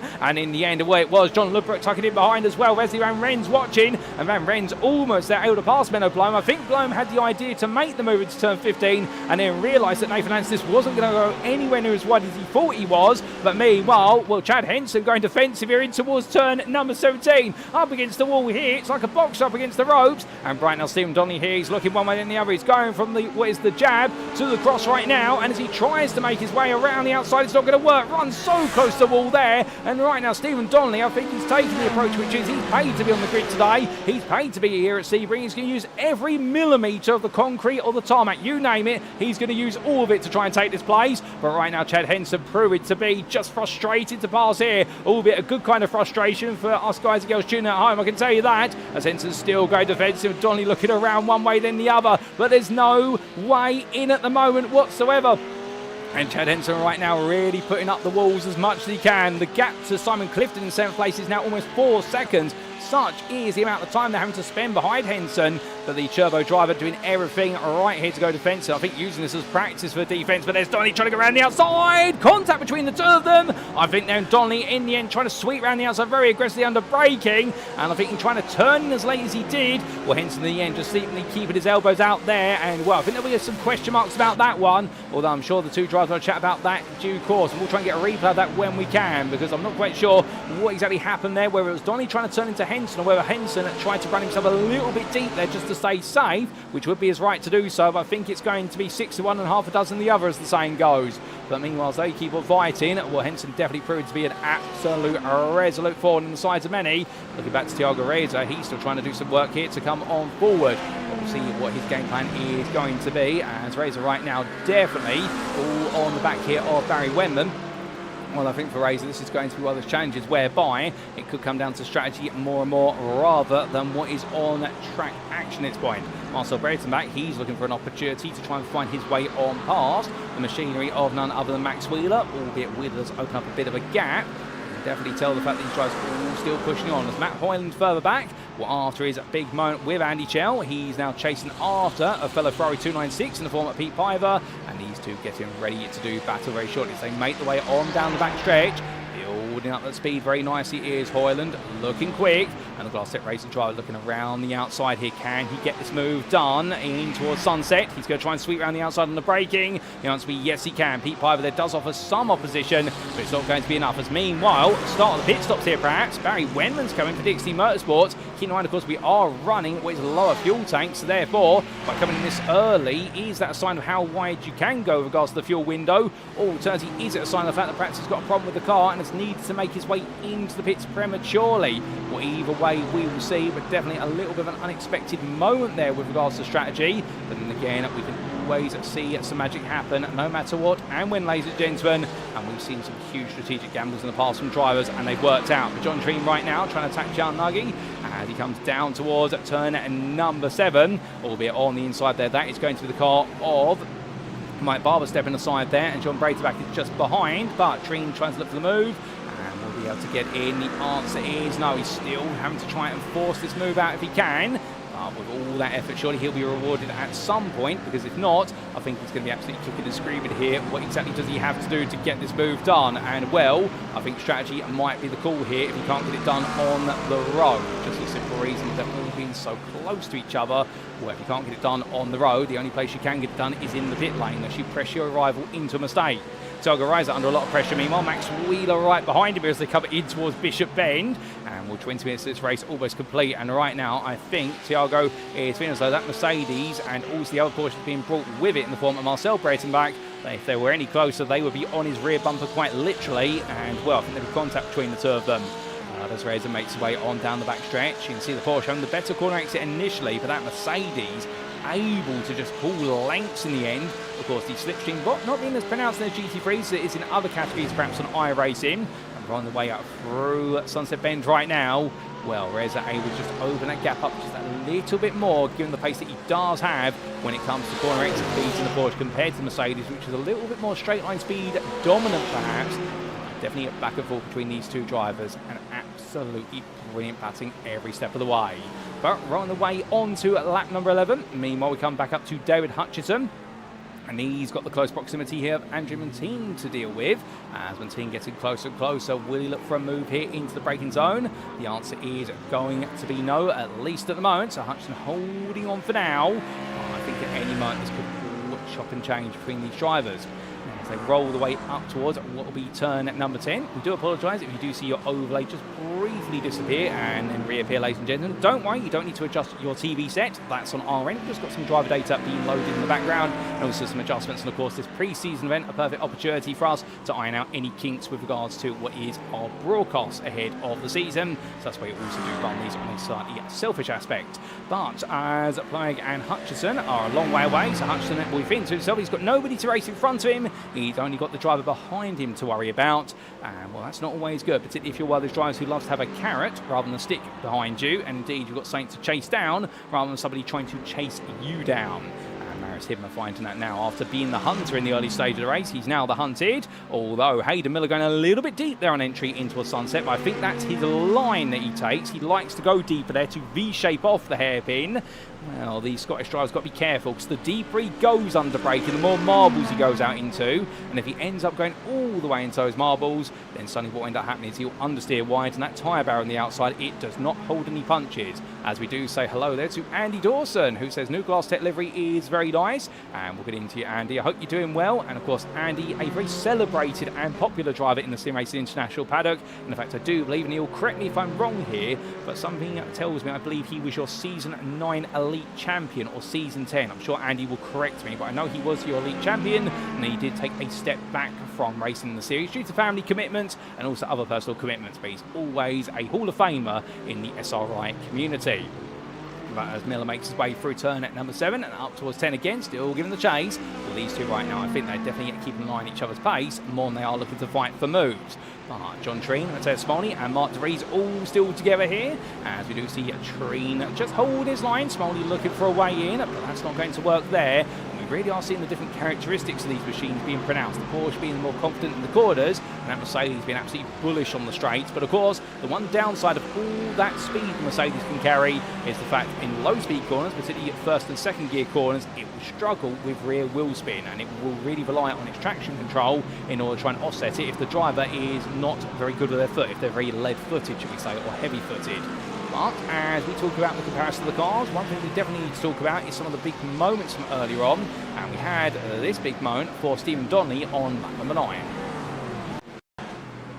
So this was Donnelly making his way on down in towards the braking zone here for turn number 7. As he did so, that was the contact there, we believe, between himself and Chad Henson. Exactly happened between the two of them? Well, let's see if we can get a replay of that. Can we get the onboard from Chad Henson's perspective? And the answer is, I believe we can. So this was Henson making his way on down for Turbo Rennsport, and as he did so, it's very hard to tell, to be honest. I wonder if Donny's carried a lot of speed and he's rubbed off the side of the Porsche driver, the Turbo Rennsport car, and that's what's caused it. That's definitely an interesting one. The stewards have plenty more angles than that. We only have the angles we have, but definitely an odd one. Meanwhile, this happened to Scott Kostrich, the GP Sport Xenon driver, a little bit later. This was coming in towards turn number 3. Something went wrong here. We took a lot of apex go before, and that bounced the car around. And I think that's the same thing that what happened to none other than Jean Breitenbach right at the start of the race. So, similar mistake, big instant and big consequences for him. And well, for Scott Kostrich, unfortunately, that's going to cost him a lot of time, a lot of place in a very heavily wounded McLaren. Back to your live racing we come. Now, as we do, there's still more to come in the racing, no doubt about it, ladies and gentlemen, as these tries roar the way around. Well, what is next to be seen, I hear you ask? Well, Matthias Smolny here still doing battle with Jan Nuggie and Brian Beardsworth. We hope we can perhaps get in a little bit more. But Wesley Van Rens, he's here in the fight as well, looking to do battle with James Howarth. And Van Rens going defensive here as number 99 driver holding his ground. Howarth right now, who started inside the top 10, inside the top 15, I should say, almost inside the top 10 with a 11th place start. Dropped to 14 over the course of the opening 20 minutes or so of this race, but right now still trying to get in the hunt here. And Wesley Van Rens, meanwhile, who started all the way down in 20th. I'll tell you one thing, he's definitely shown that here today he's more of a race-based driver rather than a qualifying driver, although he's always been that, to be fair. He's normally done very well over race distance compared to his qualifying positions.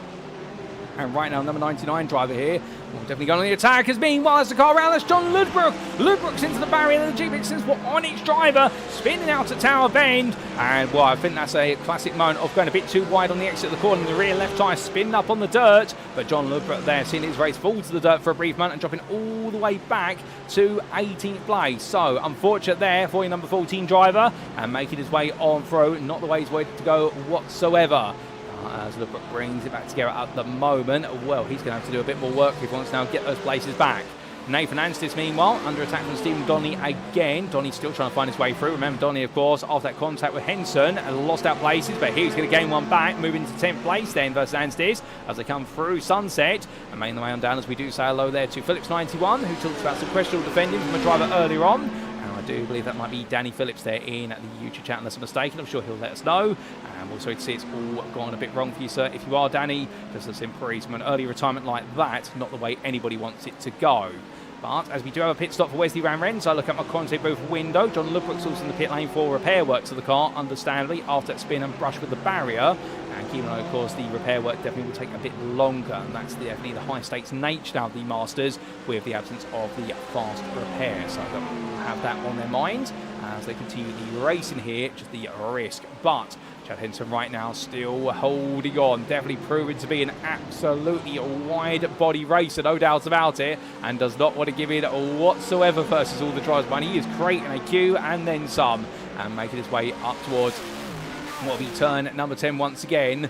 Well, right now the Turbo Rensport driving the 930, absolutely keeping it together, and we can confirm we were right in the fact there are no fast repairs for our drivers in the Masters category, but there will be 2 in Superstars as per the previous rule set. So that is something absolutely huge that needs to be factored in. But meanwhile, speaking of something huge happening in the front, that is Maris Hibmer and Hayden Miller still together, and it's going to be Miller still trying to look for a way in at the moment, albeit no way in at the inn for Hibmer at this time. He rolls his way on through the quarters because he wants a way in to get away, but the problem is Miller is keeping with him every step of the way, and they have got a little bit of traffic starting to appear in front of them. That's not going to help either as they get ready to go into that braking zone, albeit that traffic does step aside, and that is Barry Wenman going a lap down there after his early pit stop. He decides to pit on lap number 9, a very early pit stop, only 18 minutes into the race, so therefore going for the true undercut strategy. And I suspect Wenman right now will be hoping that this is the right call, and well, we will see whether he's got it right or whether he's got it wrong. Well, of course, it's always good practice to explore how far you can go with an undercut strategy. As we do apologise there for the overlay just refreshing itself one more time. Hopefully that'll be the last of it, as we are just having a bit of a graphical correction being done in the background there. A minute item, you may have already seen what it is, but indeed just being fixed there in the background. But back to David Hutchison, it still has Andrew Montine for close company behind, albeit now we do have the 2 Axis SimSport drivers still working together, it would seem, although Montine, if he was any closer at this point, you would say they would be joined at the bumper. I would say joined at the hip there. That would insinuate they're side to side, whereas they are nose to tail at the moment. But the Ford Mustang still keeping Montine behind at least for now. And do keep in mind, if my memory serves me correctly, this was the place, this circuit, the Sebring circuit, where the Ford Mustang GT3 car was unveiled to the world, as was, I believe, the Corvette Z06 GT3 RC8 model, albeit the Mustang was the one of bigger claim where it really did get its revelation.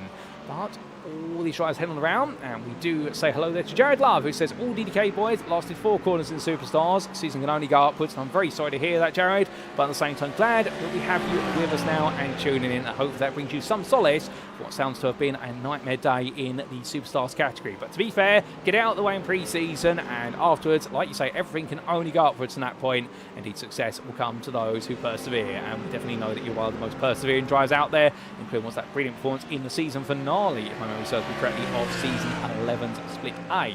But as Andrew Montine continues to follow Hutchison on around here, we get to the halfway point of the race. We go on to lap number 16. Our leaders definitely do. Here they are. So we're splitting this race in half. You can imagine we are going to be seeing around 31 to 32 laps, subject to the pit stops. It's Hibner and Miller who lead, with an 8.5 second gap back to Seb Loeg, who's in 3rd place. Remember, there's no driver classes today. Everyone is classless. This is purely a pre-season test event. We'll see driver classes applied for what will be Pro, Inter and Evo at round number 1 in the week's time.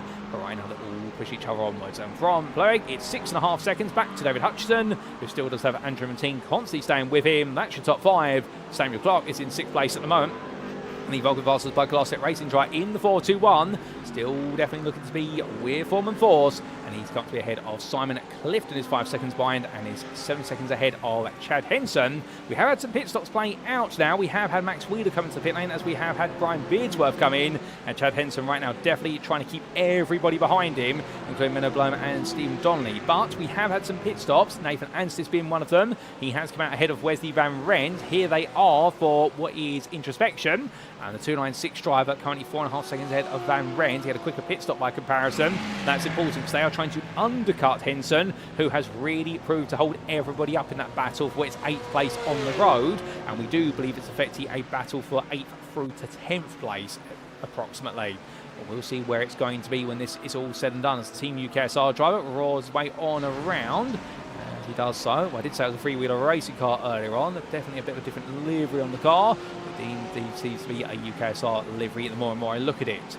But as he rolls off the corners, as it's definitely looking good at the moment. Hibner, meanwhile, your leader, flashing headlights there from Hayden Miller. And Miller at this point, I think, was saying the signal to him, which is, I'm not going to fight. But Hibner decides to go a bit deep there, but I think that's by design. And Miller staying so close at this point. Well, indeed, these two literally have been like this all the way through the race. As they roar their way past our static camera, then we get that absolutely wonderful echo off of the concrete barriers, and indeed, that absolutely amplifies the V8 machinery as it comes on past. These two definitely so close together at the moment, but whilst they're close together, we've had a couple of incidents take place in the meantime, and we had this for Pete Piver on lap number 15. So this was Pete Piver for LS Racing as he made his way down towards Gender Being Bend at turn number 1. What exactly went wrong for him? Rear of the car went all the way loose down to braking, and by trying to chuck the car into the corner, it all went backwards. So unfortunately for Pete Piver, nothing more than that. The car just went round on him. Back to live racing we go. As we do, I suspect it might be the bumps in the road there with the concrete seam transitions, catching the rear of his Ferrari out.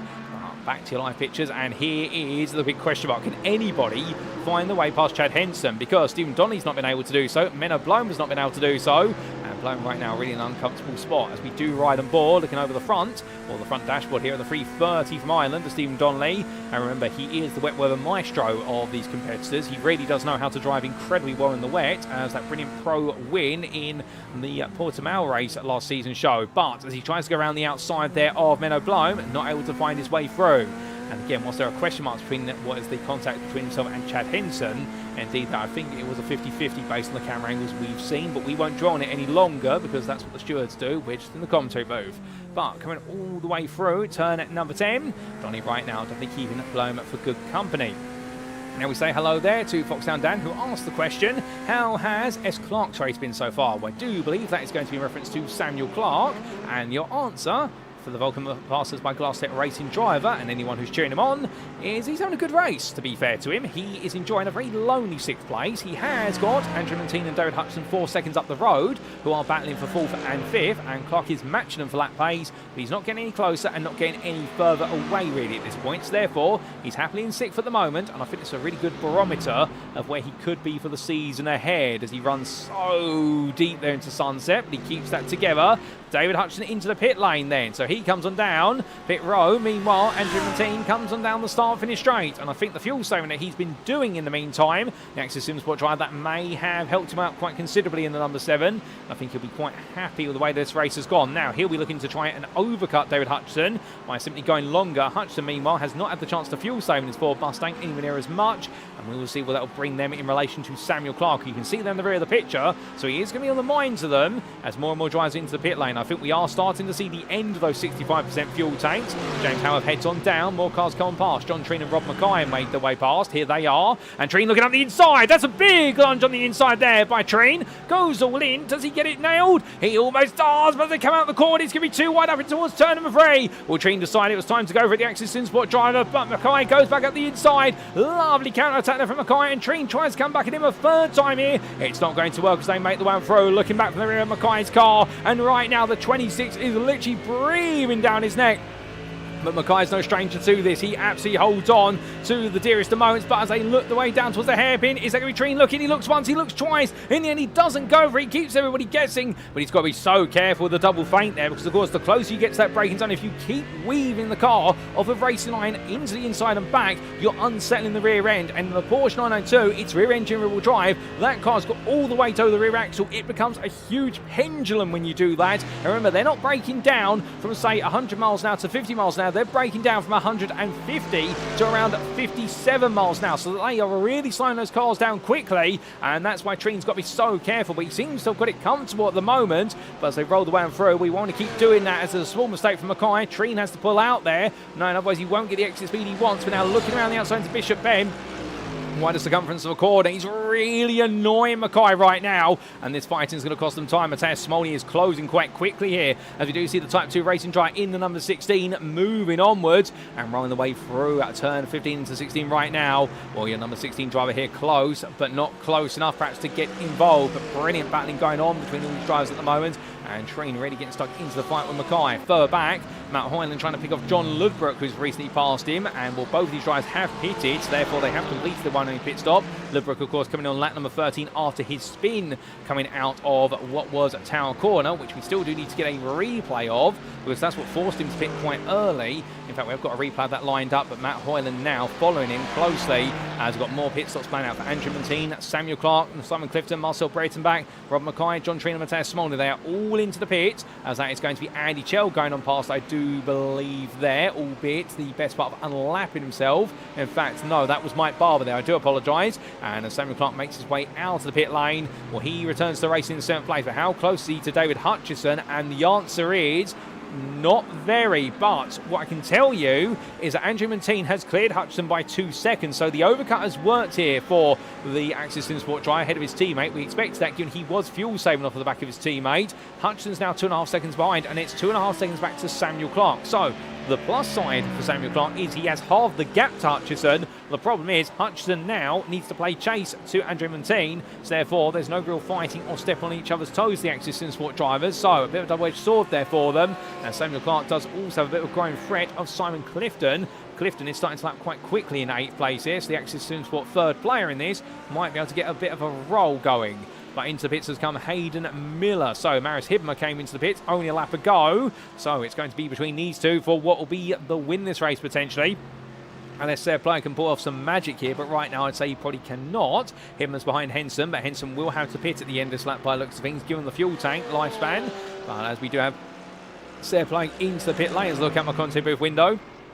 Well, Hibner right now making his way on down the run of Allman Straight, and meanwhile, where is Miller? Miller is currently being serviced. So at one end of the straight is the competitor, and the other end, meanwhile, is the man who's trying to hold on to take victory after taking that pole lap by 1.5 times. But Hibner comes out the final quarter. Miller is making his way down pit lane. That's the pit limiter line. He can build up speed now. Where is Hibner? He's still a bit further back. In fact, I don't think he's close enough here. And as Hayden Miller gets himself up to speed, the 181 driver here gets clear, and that's the gap. So then Hayden Miller, whilst he was leading early on by tucking in behind Hibner and losing the lead, he saved some fuel, and well, Maris Hibner then spent 3 seconds longer in the pit lane, and that's all come down to how much fuel they've had to put in the car. Now, will he be able to catch up, or is Hayden Miller in the clear here for the remainder? We still do have 21 minutes plus the final lap to go, and Chad Henson, meanwhile, he's still being serviced. Now, is he going to come out ahead of Simon Clifton? Here is Clifton, so he will not clear Clifton. Menno Blom's leading Stephen Donnelly and Nathan Anstis on through. They'll all want to beat Henson there. The man is who they were caught up behind right at the start of the race, and Chad Henson right now jumps ahead of all of them.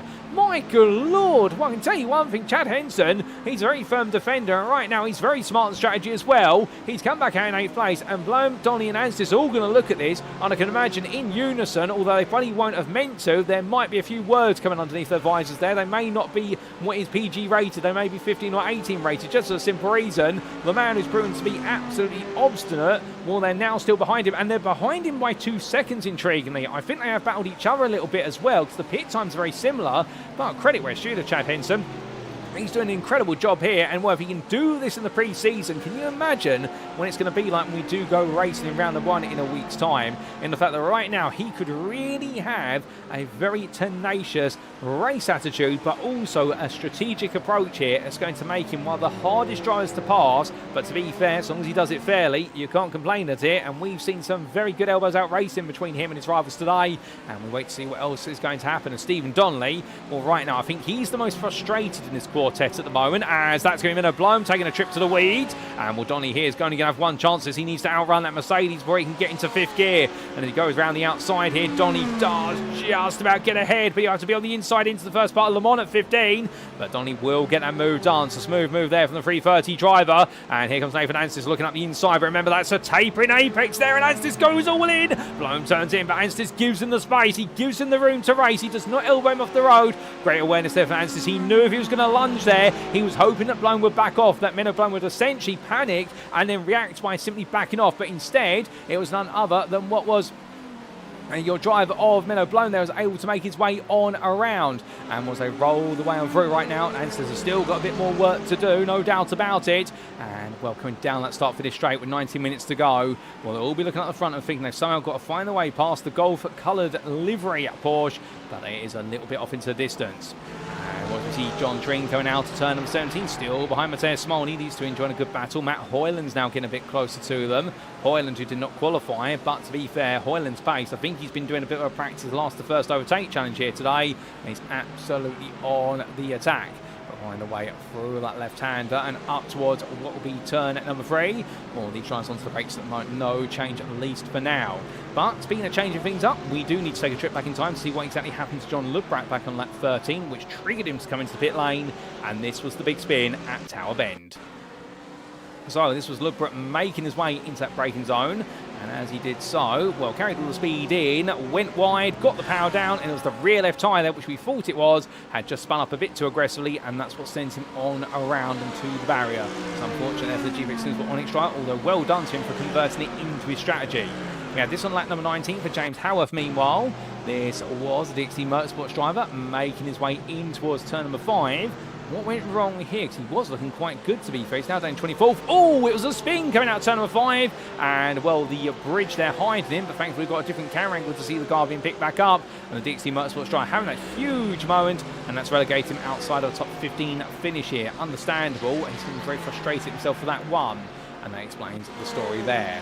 But as we do come back to your live racing, one good time because that's John Treen, Matt Hoyland and Matthias Smolny together. And Smolny's lost out there. It's a double billing and the Polish driver drops down from 18th to 20th. We're going to need to get a replay of that as to what exactly happened. But Treen right now has got a Hoyland for close company. So the Axis Simsport driver still pedalling on here. But Hoyland right now, he's cleared one. He now wants another one if he can as we ride on board the dashboard of the Glass Tech Racing 333. Well, normally it's 777 that he's been lucky, but his lucky number seems to be 333 here. But can he pick up this place for free?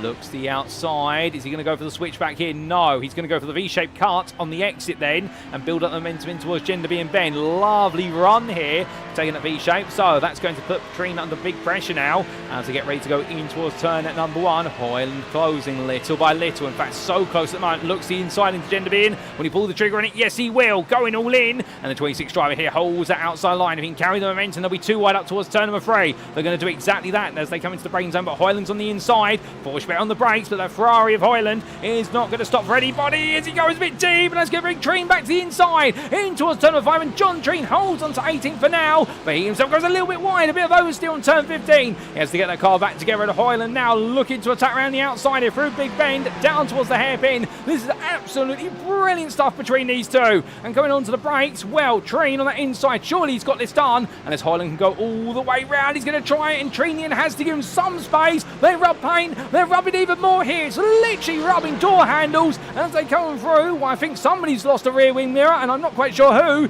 but as they come up towards turn number 10, you can see Matthias Smolny watching this from behind, and John Treen's picked up a black flag for that contact, and unfortunately that pushed him into the drive-through penalty zone, and Treen's going to lose out there. And the Axis Simsport driver, well, I think he wanted it just as much as Hoyland, but again, those the tighter instant point limits, they do come to bite, and unfortunately he's going to have to take that drive-through penalty in the next 3 laps there, otherwise it will be upgraded to I believe, a disqualification from the race by Devil. And that's unfortunate because that was such a good battle, but the two drivers getting a little bit too close to each other in the end, both wanting it. But if they're going to battle like that over the course of this season, we're in for a treat for Trader, because that was absolutely on rails, on the edge, you name it. It was brilliant, but Hoyland will take it in the end, and Treen is going to lose out for it all. Meanwhile, the 9 Pegasus pan for a pair in 13th and 14th of Van Rens and Reyes are close together.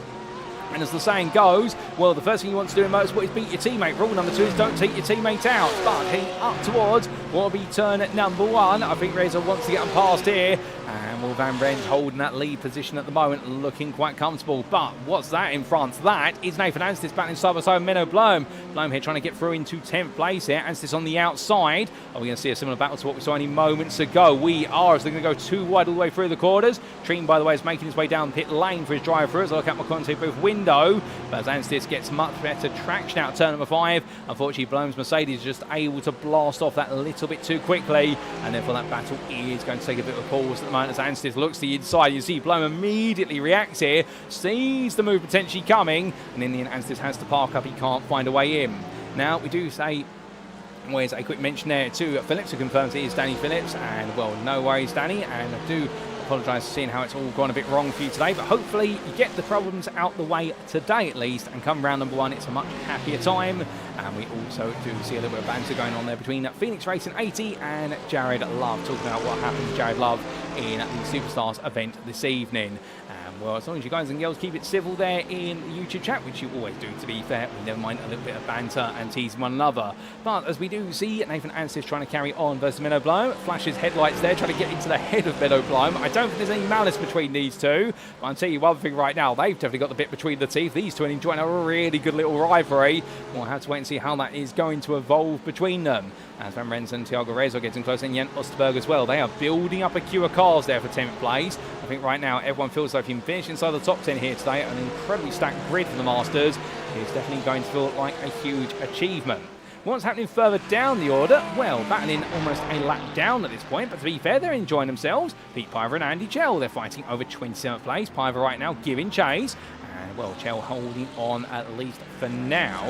Although we have had a bit of drama for Matthias Smolny as he makes his way down the Ormond Straight. That car's been into the barrier. And, well, Smolny's definitely had a lot go wrong in recent history because he makes the way down. I suspect that's going to be a car that's going to head to the pit lane shortly, given the damage on the front right suspension for Type 2 Racing, the privateer. Well, the first question we need an answer to is what exactly happened there, but also what exactly happened to see him drop behind what was John Treen and at the same time Matt Hoyland. And here's the replay to explain that. So this was Treen versus Smolny at the time, coming through turn number 11 through Collier in towards Tower, and it was Smolny inside and Treen just swept around the outside there. Brilliant move, and in the end Smolny, I think the ABS triggered on that Mercedes, and that's why he lost a lot of momentum going in towards Bishop Bend, and that's how Hoyland got through.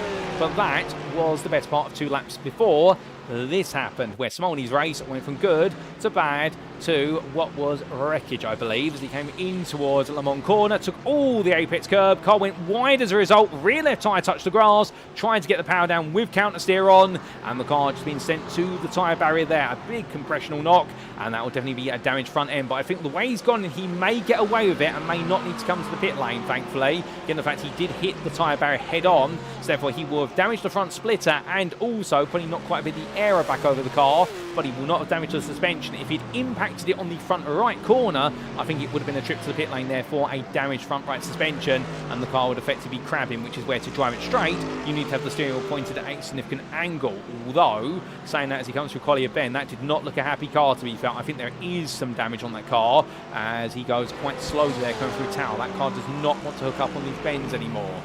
We all see, keep an eye on it for the Type 2 Racing driver who's definitely gone a bit backwards.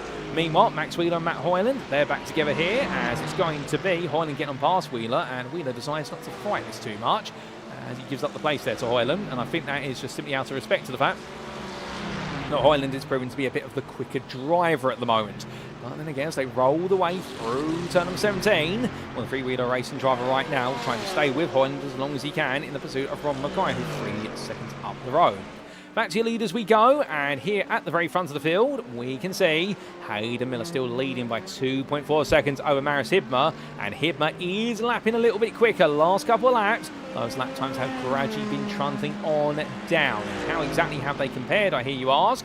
Well, it has been 2 temps on the previous lap, and before that it was another 2 temps. So Hibma is on a mission, and will Miller respond here? Of course, they're pushing towards the very end of this race now, with only 10 minutes to go, plus the final lap. And these two definitely have been in a bit of a class of their own. But to interrupt the top run at the moment, we've had a big moment for Nathan Anstis, because here's his car carrying on. It looks okay, number 296. It's dropped to 19th place, however. But how exactly did it get there is the question that we need an answer to. And here's a replay. So this was coming into Agenda B and Bend. It was Anstis running ahead there of Jan Osterberg as he went in towards the corner. The rear of the car let go there, bounce loose. We saw that for another driver earlier on. The car just went sliding to the runoff area there and were able to get away with that. However, very cautiously getting the car back up to speed, and I think almost hitting the anti-stall there as he tried to get it together, and was respecting the fact that drivers were coming through the corner, and in the end returned to the racing, but not without John Ludbrook also taking the place off of him. And indeed the two Porsche drivers who both had their own moments of misery now together on circuit. But Here's Chad. Oh, hold up a second. What's going on with Chad Henson? Car runs wide as he brings it back together. The Turbo Rensport driver. Men are blown with him. Well, something's definitely happened because Henson has been passed by Stephen Donnelly and Bloom. I wonder if there's been a bit of contact between them, albeit, I'll tell you one thing, that if there has been contact, nobody's picked up a drive-through penalty for it based on instant points, but Henson's down to 10th place. That's unexpected, and well, he's been as resolute as a rock in terms of a driver to be able to pass, so therefore, I think right now, if a move has happened, it's either been a mistake from him. Alternatively, I think the elbows have come out a bit more significantly, but as they go on to lap 26, the good news is we can get a replay of it, and here we go for a trip back in time, ladies and gentlemen, to lap 25. Now, this was Stephen Donnelly chasing after Chad Henson at the time. So Henson went into turn 15, and in the end, it rolled a little bit deep. The car let go and went round. Did he hit the tyre barrier? The answer is no, but that explains it. Then reversed his way back onto the road, bounced off of the curbing there. That curb is not flat. It looks flat based on the replay cameras, and he pulled immediately off the road. That explains it when we saw him, and he cut right back in front of Jan Osberg. So I think Osberg's not going to be too happy about that, but Henson had to try and thread his way back into the running order. The yellow flags would have been waving, to be fair, so as much as Osberg may complain, the yellow flags would have been visible on his visor, and he would have been told essentially you need to slow down, there's been an instant ahead. But we come back to the racing in good time as there's a yellow flag for track limit to Wesley Van Rens for running wide at turn number 7, cutting over one of the exit kings, and that's going to be Marcel Breitenbach getting up the inside. The number 69 driver there going all in versus 99, he'll get it in the battle of the Porsches. Indeed, 3 Porsches, you look there, Thiago Reza, Breitenbach and Van Rens, running from 12th to 14th. Van Rens has gone to a black flag there, so I think the slowdown penalty's been burned, or if it has not, then it's been upgraded. Alternatively, perhaps he picked up a slowdown penalty and an instant point, which pushed him over the instant point limit, which is so that's a double whammy, and a double whammy you do never want to experience. And well, he'll be up frustrated at that, but thankfully today it's not worth any points, but he has definitely shown today that he does have top 10 pace here. Out of all the drivers that have competed, we'll have to wait and see where exactly he will be in the running order next time out at the Hockenheim ring when points are definitely on the line. But he heads on down the Allman Straight here. It will not be 14th where he finishes now. He's going to be finishing a lot further down the order. We expect, given that drive-through penalty, where exactly will it put him? It will probably put him outside the top 20, given how close the field is forming. As we look back to Brian Beardsworth in the GPX SimSport car, growing a machine right now, McLaren after Mark De Vries. He heads on down in number 13. That McLaren, well, the McLarens have had some very interesting performance results today. Steph Flying is currently in 3rd place, but off of the top 2, the McLarens definitely have had a lot of pace in the corners, but on the straights they've been nowhere near close enough, and that seems to have been their handicap, if you will, in terms of the balance of performance. The McLaren, a very powerful cornering car, particularly when it is quick-fire direction change, but on the straight, it's very track dependent on how quick it is going to be. Going towards turn number 1 they come, and right now, as he chases after Mark De Vries, hoping for a little bit more of an opportunity as we ride on board and get to listen to the twin-turbo V8 machine roar very proudly.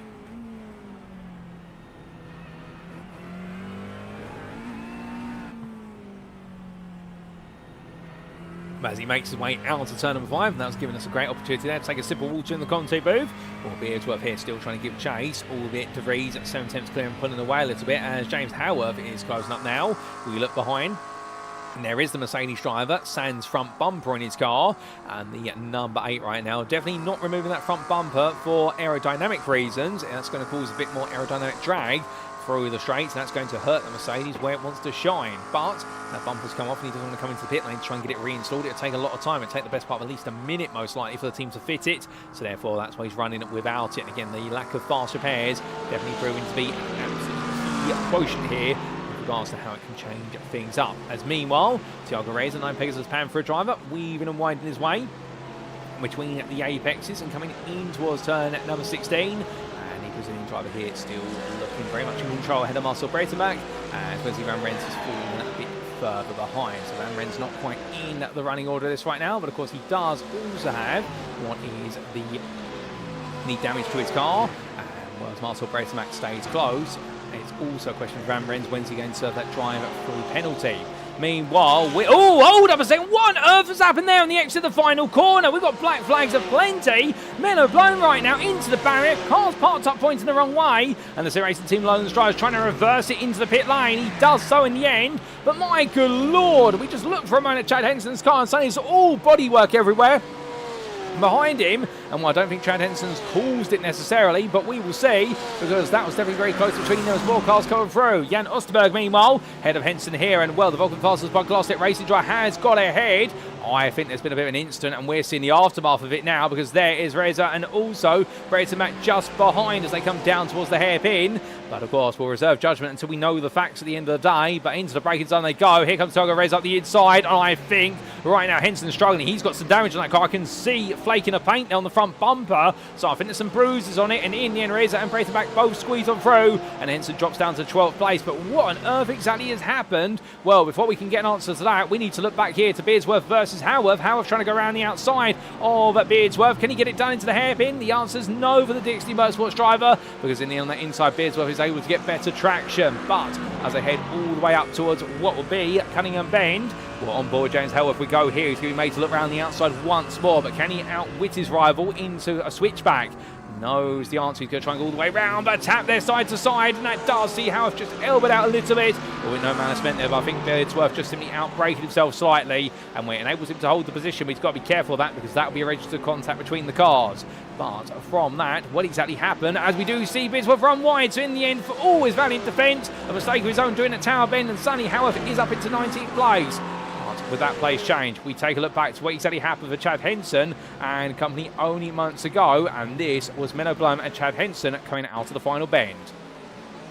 So in towards Sunset they went, and as they did so, Henson went a little bit deep. Menno Blum, rear of the car, steps out wide, brakes on, then he lost control, and Henson in the end could not react in time. And while some would say we should avoid the contact, he had no space to be able to react there. He was getting the power down, and Blum was trying to get the brakes on to steady the car, but he couldn't do so, and that explains exactly what happened. But that contact between himself and Menno Blum unfortunately causing some irreparable damage to the Turbo Rennsport car, and Sonny, that's why he's lost these places since then. So unfortunately for Henson, bad luck there, been in the right place at the wrong time, with the SimRacing Team Lowlands driver losing it coming through Sunset, and suddenly it all went wrong. But meanwhile, back to your live race, 2 minutes left on the clock, and in the battle for the win, well, right now Hayden Miller is in control. We thought that Maris Hibben was bringing that gap down, well, in the end we were fooled, because Hayden Miller had some pace in reserve, and the Dane of Hibben right now, the Glass Tech Racing driver, has fallen to 3.7 seconds behind. But I suspect, with the race being close to the very distance, it is now going to be between these two drivers. Where's the theory of, well, first and seconds, what we're going to do today, it's not worth any points. We're getting to measure each other, and we're knowing that we're well clear of the rest of the field, at least here. But as the white flag waves, indeed we're on to lap 30 of 30 that will be done. We'll say Blake 12 seconds back, the defending champion when it comes to being an elite champion from the previous season. So he will effectively for Masters be the defending Pro champion. We presume he'll be in Pro. I'd be shocked if he was not. And right now, he'll know in this McLaren today. Hasn't had the pace there for Vulcan Motorsports, but he's definitely had the consistency to be on that podium. But further back, are there any more battles to talk about? Well, we've got Daniel Paul enjoying a good little battle with Matthias Smolny as the privateer here. I'm sure the smile on his profile picture echoes the smile he's having in the car right now. He tries to fight for 21st place here and looking for a way in, but making his way on down and in towards Bishop. Well, is he going to be able to make the chest move that's needed here? Looking to the inside, he's going to go for it, but he's a bit too far back, really trying to put the pressure onto Smolny's Mercedes. And Matthias Smolny definitely has had one of those races where the pace has not quite been there over the distance, but coming through turn number 16, and the privateer there just going a bit too much curve, much like Smolny, and it sends him slightly wide. Henson, meanwhile, has got Matt Hoyland on his inside now, and it's going to be Hoyland trying to go around the outside, going down towards Genderby and Bend. We go for the switchback here as Henson tries to go as defensive as possible. He knows he hasn't got the pace in the straights anymore in the corners, so he's got to try and frustrate that Ferrari as best as he can. But Hoyland goes the switch. He'll get to the inside here into turn number 3, and I think Hoyland will have this under braking. Oh, and there's contact between the two of them, and Hoyland is sent spinning off the road. And well, the Glass Tech Racing got into the barrier with only a lap to go. Well, we won't be able to get a replay of that, ladies and gents, but a very unfortunate incident between them, as Hoyland's rear suspension is definitely severely damaged. But meanwhile, as the white flag waves, and for everyone who goes on to lap 30, there's a driver who's going to the end of the final lap of the day. And for Hayden Miller, he started at pole. He gave up the lead to Maris Hibben early on for the purposes of the strategy, but he came back out well clear. And the checker flag gets ready to wave for Hayden Miller. He sees victory for the first time this season. It may not be worth any points, but he'll be pleased as punch for that. The private in the 181. Maris Hibben will bring on home second place there for Glass Tech Racing. And well, what a valiant effort from him. He was the measure of Miller in qualifying, but not in the race. And it'll be Sarah Ploeg, who will come over to a round off the podium there for Vulcan Motorsports with a brilliant drive. 11 seconds clear of his rivals, but unfortunately 12 seconds behind the top two. Andre Bertin, when the end on strategy, is able to outwit David Hutchinson, his teammate, and the Axis Sport driver will be the first off of the podium in his Lamborghini, and it'll be David Hutchinson who comes on through to take home 5th place there for Axis Sport in the Ford Mustang. 5 different manufacturers inside the top 5. You love to see the variety. And then you'll see Samuel Clark coming through in 6th place there for Vulcan Fasters by Glass Tech Racing. A very lonely race, but to be fair, a very smart race from Samuel Clark. Simon Clifton will come home in 7th place, just ahead of Stephen Donnelly. And what a great performance from both of these drivers. And then it'll be a bit of time before we do get to Jan Osterberg, the Vulcan Fasters by Glass Tech Racing driver, who as he winds his way through sunset, he has got Thiago Reza for close company, but he will come home in 9th place in a great start to his season here, laying down a happy marker with Thiago Reza taking 10th place there for 9 Pegasus Panthera. Upset, I suspect, the fact that Wesley Van Rens is not with him due to that drive-through. Marcel Breitenbach takes best the rest in a length ahead of Rob Mackay, and then we'll see Chad Henson surviving to 13th place in the end in a very bare-knuckle race ahead of Max Wheeler, and it'll be John Ludbrook round off your top 15 ahead of Nathan Anstis, followed by Mark De Vries in 17th place. Then we have James Howarth, who started 11th, finished 18th, minus the front bumper, with Brian Beardsworth and Daniel Paul completing your top 20, and then Matthias Smolny 21st there after his trials and tribulations there to John Train. Shout out to this man. He is going to be one to watch this season with the way he battles some incredible driving from Train. Unfortunately, that black flag catching him out today, and then Andy Chell will hold on to 23rd by the looks of it, just ahead of Matt Stace, who tries to outrun him to the finish line, but the Quatermass Motorsport driver just has enough there in the Lamborghini. Stace will take 24th, and it'll be Pete Piver in 25th place just behind there. You can see for LS Racing, and then Wesley Van Rens here has already completed his race, effectively a lap down, and well, in formation here with his teammate Thiago Reza, and they're going to go for the photo opportunity as they call their cars down on the run to the pit lane. But as Marius Hibman makes his way on down and running his way onwards, and what I do believe we have Danny Phillips in the pit lane, who was flashing his headlights in spirit, but unfortunately he's now out of the car, otherwise we would have panned over to that. Well, all the drivers do call them down, and what a pre-season race it has been. And just to remind you, no points today, no drivers' classes. This is purely an opportunity for drivers to get some early practice in ahead of the season open in a week's time and get a gauge of where they are in relation to their rivals. But the main thing we have seen here, so many good battles up and down the field, and also the fact the field's so close on pace throughout, with the fact only 3 seconds separating all 34 drivers who put qualifying laps in. But in that space, you would have 10 drivers within, say, 3 or 4 tenths of each other at certain points. And over the race distance, we saw that as well. We are definitely in for a treat here in the Masters this season. No doubt about it, for Season 12 of the Thursday GT3 Championship hosted by SimRacing International. But Stace makes his way to the pit lane. Let's take a look at those race results, ladies and gentlemen, subject to Eddie Stewart's inquiries. And as we can see, after an absolutely fantastic 60 minutes of racing, plus the final lap, Hayden Miller here at Sebring International Raceway today was absolutely indomitable. Fuel saving, plus also outright pace, delivered a treat there as Phoenix Racing 80 celebrates for him. And indeed, right now, the Scotsman looking untouchable. Is this going to be his season? That's going to be the question we'll need to find out. Marius Hibmer putting a brilliant effort there for Glass Tech Racing. Lovely livery on the car and a lovely performance as well. And whilst he took the lead early on, it was all part of a ruse on the privateer of Hayden Miller to make sure he could fuel save and stay one step ahead. Sarah Ploeg was a further 12 seconds behind, but the Vulcan Motorsports driver in the end from the Netherlands definitely demonstrated that he's got some good pace in the McLaren should he go with it, but I suspect he'll be hoping there's a faster car out there that will suit him a bit more. And then Andrew Montine at 4th place there for Axis Sport ahead of his teammate David Hutchinson, with the switch happening as a result of strategy. That was your top 5, with Samuel Clark in 6th place there for 4 seconds behind, and he was 8 seconds clear of Simon Clifton, with the Vulcan Fasters by Glass Tech Racing driver being uncatchable in the end, but Axis Sports Clifton also being relatively quick as the racing went on. He was 2 seconds ahead of Stephen Donnelly, and in 8th place did go to Stephen Donnelly. No matter how much Chad Henson tried to hold on, the Irishman was able to find a way past in, albeit through slightly dramatic circumstances, albeit Donnelly not quite involved in the drama that saw the place eventually come to him. Jan Osberg also sneaking through there to 9th place. The Vulcan Fasters by Glass Tech Racing driver in the end was the best part of 16 seconds behind, but he was 2 seconds ahead of Thiago Reza, the 9 Pegasus Panthera driver rounding off your top 10. Marcel Breitenbach, the barbecue bred racing driver, doing a brilliant job to be best rest in a length ahead of Rob Mackay. The DXT Motorsports driver having started all the way down in 32nd place. He made his way all the way up into a length, and to be fair, shout outs as well to Thiago Reza, who started in at 27th, and Jan Osberg, who started in at 19th for their gains. But Rob Mackay, the biggest gainer of them all today, having gone from 30 32nd to 12th. Behind the DXT Motorsport Strikers, 3 seconds back to Chad Henson, who unfortunately right in the thick of the fighting, but the fighting really in the end did thicken out what was his result, and what could have been an 8th place was a 13th place for him. But still, the Turbo Rennsport drive will have enjoyed it whilst it lasts, and the three-wheeler racing machine of Max Wheeler wasn't too far behind, only a second adrift in 14th place. John Lebrook took 15th there for GPX SimSport Onyx, doing well to recover from his spin at Tower Bend midway through. He was ahead of Nathan Anstis for Team UKSR. And then we had Mark DeVries, James Howarth, Brian Beardsworth and Daniel Paul completing your top 20. And Brian Beardsworth as well doing a great job coming from 29th to 19th and enjoying some good battles along the way, as did Daniel Paul go from 31st to 20th. Outside the top 20, let's not forget about some of our other drivers. Matthias Smolny there in 21st, ahead of John Treen, with Andy Chell 23rd there, ahead of Matt Stace. And, well, they were your last lead lap finishers, rounded off with Pete Piver, of course, at LS Racing. It was a lap down to Matt Hyland, as it was for Ezzy Van Rens, and unfortunately for Hyland, that contact with Henson going into what was turn number 3 in the closing stages really scuppered what was an epic race for him, having come all the way from the back of the field, and Wesley Van Rens, that drive-through penalty being forced a lap down. 2 laps down was Jean Breitenbach after that early spin on lap number 1 at turn 4 into 5, and in the end stayed in the race and meaning to win it as best he could, but the barbecue bread racing driver was able to achieve 28th.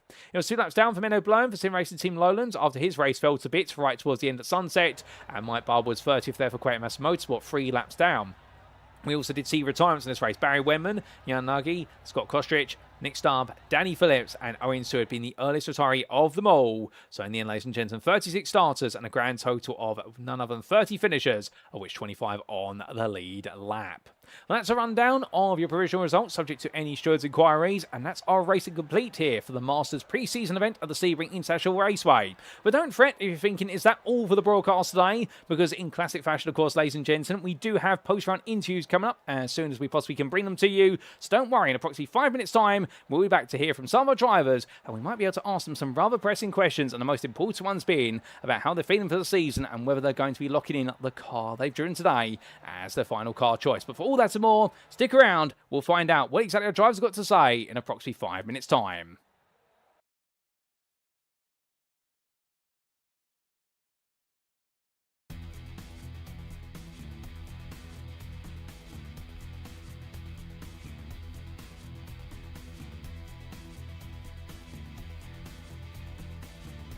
And it's lights out and away we go for our season opener. As Sardply gets a good start, but look alongside him and you'll see there Milton Tomlinson Dennis immediately go on the attack into the braking zone. 1 drive into the grass already. That's Mikey Story, but 3 wide. They come into the opening corner. That's a bold move there. William Humphrey makes the place as they make the way through in towards turn number 2. I think the Altitude 3M esports driver here might just be fancying his chances once again as they come into the braking zone now for turn number 1. And as they make the way from right into left, well, Hayden Miller here side by side with him. They'll go all the way through to turn number 3. And Saunders does take the place there. That's for overall position, not for pro position. Saunders is the pro leader, but he goes a bit deep there at 3 to the inside of 4 then. And Miller right now enjoying this. Saunders enjoying it. A little bit of rub and contact between the two of them, but nothing wrong with a bit of bump and grind between the two Fords, for the Ford and the Corvette, the 2 Americans I should say. And with those 2 Evo drivers in front of them, they're just, they're realistically in a completely different race.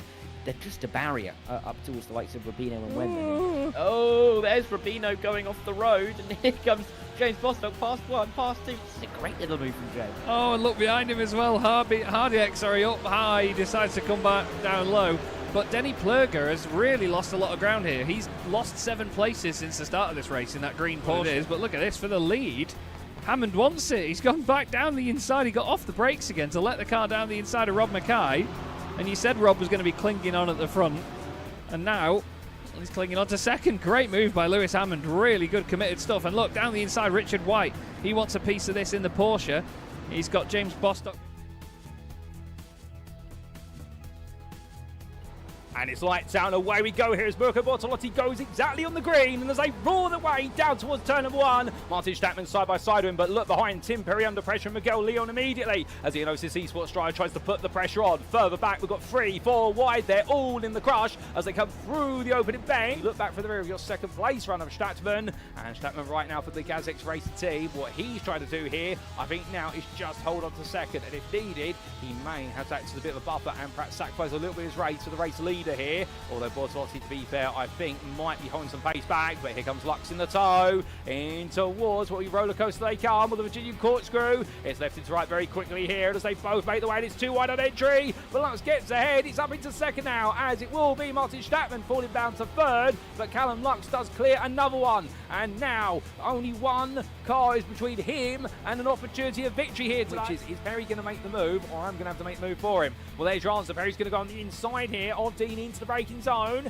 Edwards gets to watch it from the popcorn seat view. Perry there being 2 wide on exit. Dean's going to try and hang around the outside. Does Edwards think about going up the inside as well? He gets himself ready for it in case there's contact, but there's not. Perry there being fair. Dean tucks back in behind. Lovely move there from Tim Perry. And I think meanwhile Beardsworth will hope they don't get close up in time, as Beardsworth's going to look up the inside. He goes all in, and it's from very far back. He gets it stopped, however, and Beardsworth there nails the move, but Tillerson's going to come back and him up the hill. Does he go in on the brakes here? This is bold to do it on the inside. No, he does not. And Brian Beardsworth at the end, he gets it wrong. He goes out wide at turn number 6. Tillerson's going to be 2 wide with him, but 2 wide they're going to turn 7. Tillerson goes on the switch back there. 9 has no way through, and in the end they come down towards turn number 8. Well, there Tillerson backs off. He lets Hutchinson go around the outside, but is it the right call?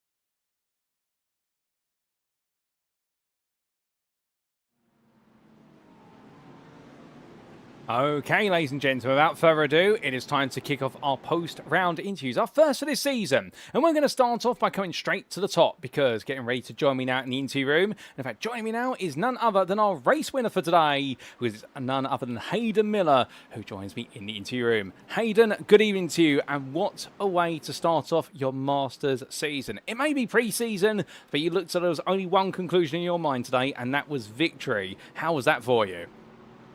That was very satisfying. I've been so far before the 12-hour. I've put in over 350 laps into testing, just doing laps after laps after laps, tweaking the setup. So it's been going great. Came into here feeling pretty confident. I don't know what I did in qualifying, but I did something in qualifying that worked a lot. I think I put a 58.9 in on my first flying lap, which surprised me. But yeah, in the race, I was just me and Marius. I don't know what it is, but no matter what series we go in, we're neck and neck. So it's just about keeping a gap by him. He eventually caught me, so I was like, okay, I'll sit in his slipstream and fuel save even more. So keeping with him, fuel saving, and then yeah, went a lap longer, came out 3 seconds ahead of him, and kept that delta. That was pretty fun. Oh, 100%. I mean, it looked fun out there. And dying it all the way back to qualifying, you took pole in the end by what was 1.4 attempts. You looked happy. I mean, you always seem to be happy when you're in your Corvette. Is this the car for you? No. The Corvette is 50-50. Around Sebring, it's amazing. Really big thanks to Sam for creating such a amazing setup for this car, like he always does. But I'm naturally just better suited off in front engines, which is surprising. So I'll be in the Aston for the rest of the season, but I was using the pre-season as just more testing for the Sebring 12-hour. All fair play. And obviously going with the Aston, we did have a few viewers ask the question, why was there nobody here today in an Aston Martin? Well, the fact that you've now mentioned that you're looking to use the Aston Martin for the season, so we've pleased some individuals who are looking for a bit of British engineering. But coming back to the racing itself, of course, a very good qualifying lap, pole, and like you say, really back and forth fuel saving. I do have to ask, with the revised instant points for Masters, of course, you've got only 14 instant points to play before a drive-through. Does that make you a bit more cautious when battling? When battling, yes. But mainly when you're in... For the past 2 seasons, I don't think I've been battling people. It's all been strategy, sitting in the slipstream, fuel saving. If you can pass them, cool, pass them. And I trust everyone I tried to pass. I trust that they have eyes and they leave space. Some people don't. Some people get involved in incidents like myself, which are just out of control with. You can't do anything about that. That's racing. So it's the new incident ratings didn't affect me tonight, for example. I was very clean on the 1Xs, couple here and there through turn 1. But if you get involved in a lap 1 incident that's out of your control, you've got a lot less safety and leeway. So they build up quite fast in here, so it can definitely catch some people out. Or fair play, and appreciate your insight there in terms of the different perspectives. Now the instant points can definitely play a factor, but with regards to your race, of course, really balancing things on the strategy, it did look as though after your pit stop that Marius did try to bring that gap down with some quick laps. So something tells me for every fast lap he did, you always had a response. Yeah, exactly. I knew once I seen the delta dropping back, and it wasn't just a fluke. I knew I had to step it up just a smidge. So that's what I did. I pushed it. I did a few non-fuel saving laps, stretched the gap, and then his tires fell off. So that's what I was praying on. I was praying for he's going to have a good tire life, and then they're just going to fall off a cliff, which is exactly what happened. So I was just sat here saving my tires for the entire race, waiting for that to happen. So it's all thought of. Well, awful, and in the end, a perfect way to start. Of course, we can't give you any points today, but we can definitely give you the bragging rights of taking the pre-season victory. Looking ahead, as you mentioned earlier, you're planning to run the Aston Martin. How confident are you feeling coming into this season? Because when we talked to you last season, you did mention, of course, if you've got your head in the game, you can be very competitive. If your head's not in the game, you may not be as competitive. Where do you see yourself on the scale coming into season 12?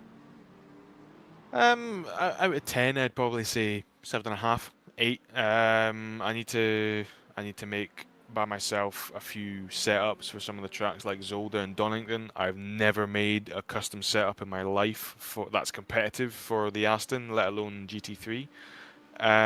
So that's going to be a big challenge, but hopefully more testing, keep my head down, and it's a reason. It's more want. It's a reason to get me back into the sim and actually do laps instead of just rocking up on the Thursday with 20 laps under my belt and seeing how it goes. So hopefully it gives me more determination.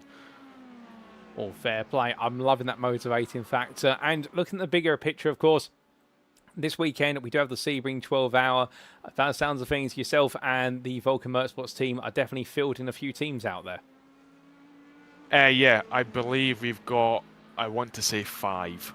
We've got an LMP2, 1 or 2 GTPs and 3 GT3s. I'll be in Vulcan Motorsports Team Black with Sam Derbyshire and Macaulay Watkins. We're all very close in lap times. Within a 10th, we can do the same fuel numbers. Yeah, we're all pretty safe. So we're looking strong. Oh, fantastic. We wish you and all the Vulcan Motorsports teams the best of luck for the 12 hours of Sebring this weekend. And just before I do let you go, Hayden, is there anyone you'd like to give a shout out or a thank you to live on the broadcast tonight? Yeah, just a shout out for Sam making this ridiculous setup. Honestly, couldn't ask more from him. He's put in a lot of effort, a lot of hours with me and Mac. Also a big shout out for Mac trying his hardest in testing, eventually getting there on lap times. Yeah, just a big shout out to you guys running the broadcast and the league. Hopefully it can stay like this for season 12. Oh, 100%. We'd love to do that, and we hope that you can stay on top form like you have today throughout season 12, because we want to see you up there battling with the best. Hayden, we'll leave it there. Congratulations today on taking the win in the pre-season test event. We'll see you next week at the Hockenheim Ring for round number 1. But until then, have a great weekend ahead, and good luck at Sebring. Thank you. See you.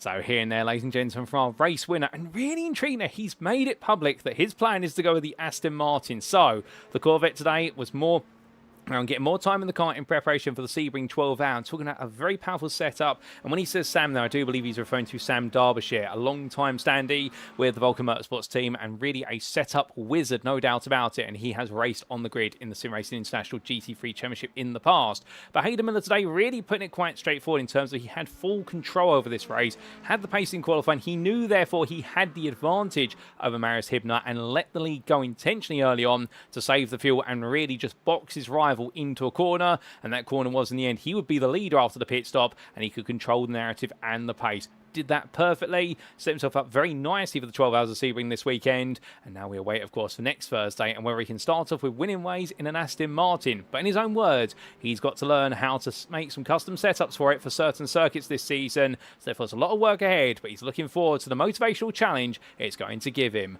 over the course of season 12. But with that, we've got more interviews to come, ladies and gentlemen, and we'll be back for our next interview very shortly.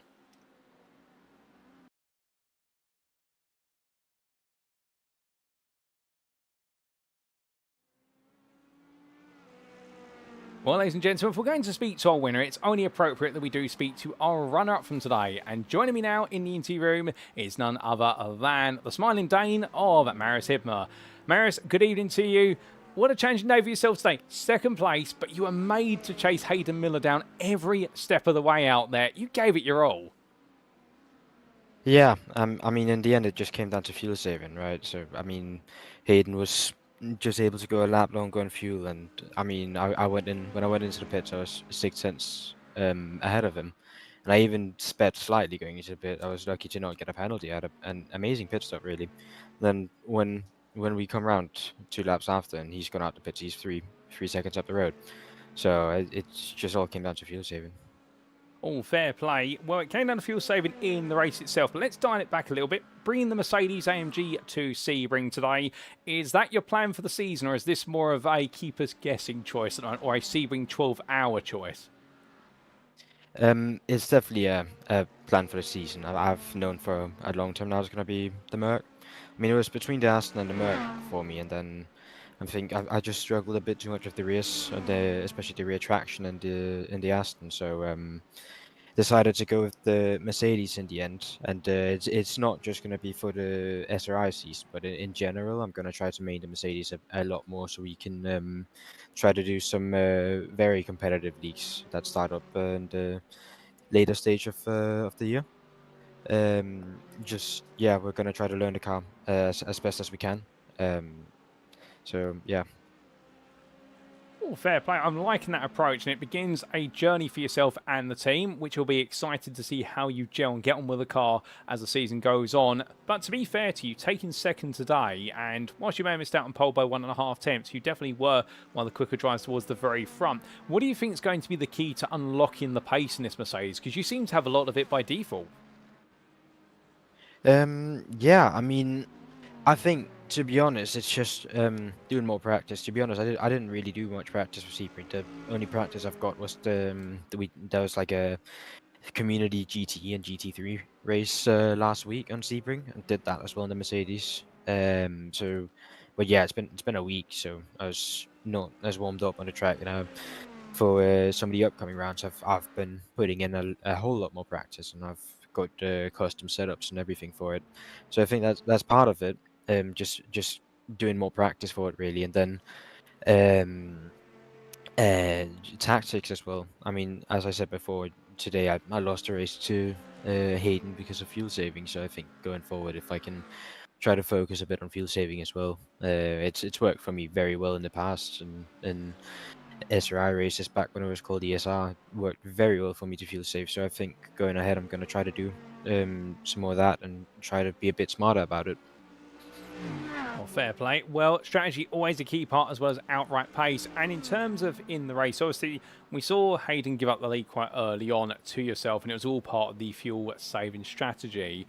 But with the two of you so far ahead of the rest of the field, were you perhaps wondering, because we know Seb Ploeg is a very quick driver, were you thinking, why is it just the two of us? Why is he not playing a role in this? Or were you very much a sort of, I need to care about Hayden? I mean, yeah, I was actually a bit surprised that Shed was, I think that's how you pronounce his name, I'm actually not sure. I was a bit surprised that he wasn't up there with us, because I know he's a very quick driver, and I think there's a lot of drivers today as well that we're missing that are going to be there for the full season. So I think it's not going to be a regular occurrence, and it's just me and Hayden up at the front. I mean, we were missing drivers like Giannis, for example, he's 6K, and we all know Giannis is very, very quick. So I think going ahead, it's probably not going to be me and Hayden up the front. I think we're going to be towards the front, but I don't think we're going to be the outright fastest like we were today. And I think, especially drivers like said Plug, I would expect going forward that he's a bit quicker as well, because as I said, I've seen him race a bit. I don't actually know if I've raced against him before tonight, but I've seen him race on the SRI broadcast, and he's always been very quick and been up towards the front. And I'm pretty sure he's won a few championships before, if I'm not mistaken. So yeah. Oh, indeed, you're going to be in rather tough competition, but look forward to seeing you take on that competition. And looking ahead to our season opener, the Hockenheimring, is it a circuit you like? I love Hockenheim. It's an amazing circuit. So it's a circuit. Initially, I struggled a little bit with it in GT3s, but once I got the hang of it, it's been amazing to drive in GT3s. I think it's absolutely incredible circuit. And just speaking on the calendar as a whole, I'm very happy that they replaced some of the main like official iRacing calendar races with some different choices. I mean, for example, I think they replaced Summit Point, with Hockenheim, and they've done other tracks like Solder and Road Atlanta and Donington, replacing tracks like Adelaide and Miami, which I'm very, very happy about, because those are tracks that I think most people would agree are not as good as the tracks they've replaced them with. Well, indeed, a fair point, and something we haven't really talked about on the broadcast today was the fact we followed the officials up to point, but like you say, replaced certain circuits with those which are more appropriate for our GT3 class racing. And we'll definitely agree with you there. We've got such a brilliant calendar ahead, and starting at the Hockenheimring there. We look forward to seeing what you can do in Germany in a week's time. But just before I do let you go, first I have to ask, are you planning to race in the 12 Hours of Sebring this weekend? And if so, is it with the Glasstec team? Yes and yes. However, it's not in a Mercedes, and it's not in a GT3 at all. It's going to be in a Ferrari GTP. So, and we even did the Majors Endurance Championship, I think, a few weeks ago, and that was 6 hours of Sebring as well in the Ferrari. So we've got tons of practice for that. I'm looking forward to that. All fair play. Well, we wish you the best of luck in racing the Ferrari 499 GTP there and seeing what you can achieve in a very different class of course, shall we say. But just as we get ready to wrap up, the last question for yourself, Maris, is there anyone you'd like to give a shout out or a thank you to live on the broadcast? Yeah, as usual, I would like to give a shout out to my personal sponsor, Racing Good, and I'd also like to give a shout out to my team Glasstec for being an amazing team. Well, an amazing team for an amazing driver. Maris, well done today on second place. Close to our winner, but not quite able to chase Hayden down. But we look forward to plenty which lies ahead over the season. Until then, happy practicing for the Hockenheimring and good luck in the 12 Hours of Sebring this weekend. Thank you.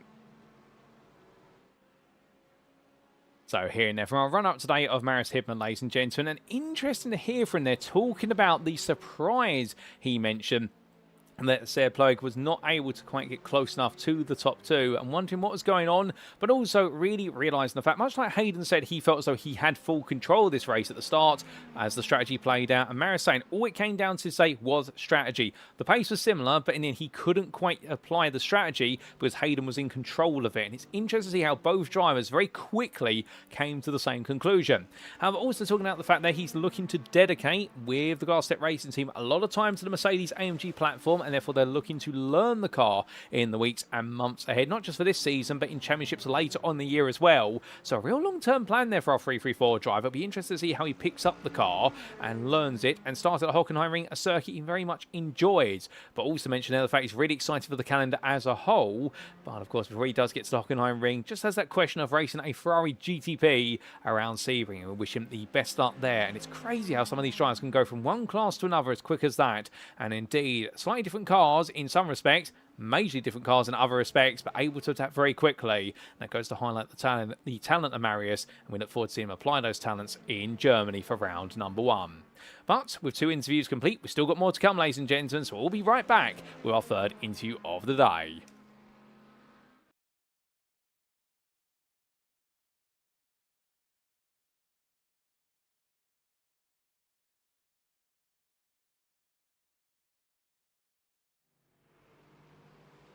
And so it's to our 3rd interview we come, a driver who had plenty of battling action today, and he joins me now in the interview room. It's none other than Matt Hyland. Matt, good evening to you, and what a crazy day today. 26th was your finishing position, but definitely not where you thought you were going to finish, having started from the very back of the field. We thought you were doing the last to first challenge. I mean, I was trying my best, but I think P26 is a little bit generous considering the state of the car when I'd finished with it. Yeah, to be honest, it was just pretty much a test for me today with this car. I wasn't totally sure whether I'm going to go with it for the season, but I think it's just not quite as comfortable as I'd like it to be compared to some of the others. So I think it's pretty much confirmed that this would be a one-off for this car for this season. Matt, you can't do that. I've got the Tifosi knocking on my door right now. They're absolutely screaming. Joking aside, though, when you say it's not quite comfortable, out of curiosity, what's making it feel uncomfortable for you, if you don't mind elaborating? It's a very good car, but the margins with it are just so much smaller than some of the others. So, like, I'm very well used to the Mercedes and the Mustang. They've been, like, my main 2 cars for the last at least 12 months. And the Ferrari can compete with them, but it's very sensitive to being offline. So if you catch a curb a little bit wrong, or you run a little bit deep, a little bit offline, the reaction to it is so much bigger than the other cars would be. So it's much harder to gather it up. Or if you have a fast wiggle in a kink or something, the chances of you recovering that are quite a lot less. So you just never really have as much confidence with it, or I don't personally anyway. I'm sure there are some people that do. But for me, I've just never had the same connection with it that they've had with the other cars, and I thought it might come with time. I mean, I've been trying to use it for the past couple of weeks, but it's just not quite there for me, and I don't think it's going to be there in time for the season start. And I don't really want to be giving points away for the team just trying out a car for the sake of it. So I think for safety reasons, I'll go back to something else. All fair play, and that makes really good sense, to be fair, the way you've explained it, and particularly if you want to operate within a certain window with a car. So, bringing it here today, of course, and confirming that you're not going to run it this season, we'll come on to what you're thinking about for the season ahead. Let's talk a little bit more about the race. So, starting from the back of the field, and very quickly making your way through it. I mean, you're picking off drivers left, right, and centre. You do seem to enjoy this Sebring circuit. I hate Sebring, I'll be honest. It's one of my least favourite tracks. I don't know. I do okay at it, but I can't say I enjoy it. I find it really tricky. But yeah, it was all going well. Looking to make some moves, and then unfortunately I turned Andy Chell around. It was a silly move on my part. I sort of half committed to it and then didn't, and tried to back out, but it was too late. And then I thought, well, I'll do the right thing. I'll wait for him. And then Andy, I was just chatting with him before we came in. Andy was like, "Oh, I appreciate it." And when he went to spin the wheels up to turn the car around, he stalled it because the Huracan doesn't have an anti-stall. So then I was sat waiting for a car that wasn't running, and it all got a little bit awkward. So yeah, that put us a little bit off the back, and the rest of it really was just trying to catch up and see what I could catch back up to. Oh, indeed. It was unfortunate contact, like you say, and we did see you just come off the curb a little bit too sharply, but it's great that you and Andy have had a chat about it and been able to make some humour out of it. Flip side of the coin, of course, was as the race went on, we did see you get right into the thick of even more battling. And I had to ask, in terms of where you see yourself in relation to your rivals here, do you feel as though you're in a good spot with your pace, or is there work to be done? Obviously, we don't know the classes as of yet, but you were definitely looking rapid, perhaps top 15 rapid. Yeah, I mean, it's hard to tell still. Obviously, again, it's going to vary on whether I feel more comfortable in another car as well, but I'm pretty certain, and this is a plea to Mr. Bostock and Mr. Mackay if you're listening, you don't have to put me in the top class. Like, if you want to put me in the middle one, perfectly fine. However, I suspect they're going to put me in the top one. I think, realistically, I'm going to be down towards the bottom of that class. I'd like to think I could be up at the top, but we've got some crazy talented guys in here that put a lot more work into it than I do. So realistically, there's going to be a few guys that I think I'm going to be battling with week in, week out, but I think we're going to be battling for sort of the fringes of the class. But, you know, that's fine. If the racing's good, if I can just be there, pick up the points when the teams need it. Obviously, I've got Marius and Will in the top class with me. They're more likely to pick up the points. They're extremely talented. And then we've got Nick in there as well, who I suspect is probably going to be in the middle class, which I think is Inter this season. He'll be a real contender to take sort of the top spots in that. So my job really is to stay in the races, pick up the points where I can, and just enjoy it. Oh, fair play, and enjoyment's what it's all about. And then the tricky question I have to ask, you don't have to tell us you don't want to. If it's not the Ferrari, what's the plan of your car choice? It'll be a big V8 German car, I think. I think that's the way it's going. I mean, I've done the Mustang the last few times. I think it may be time to go back to the Merc, and then we'll have an all-Merc lineup on the Glass Tech cars.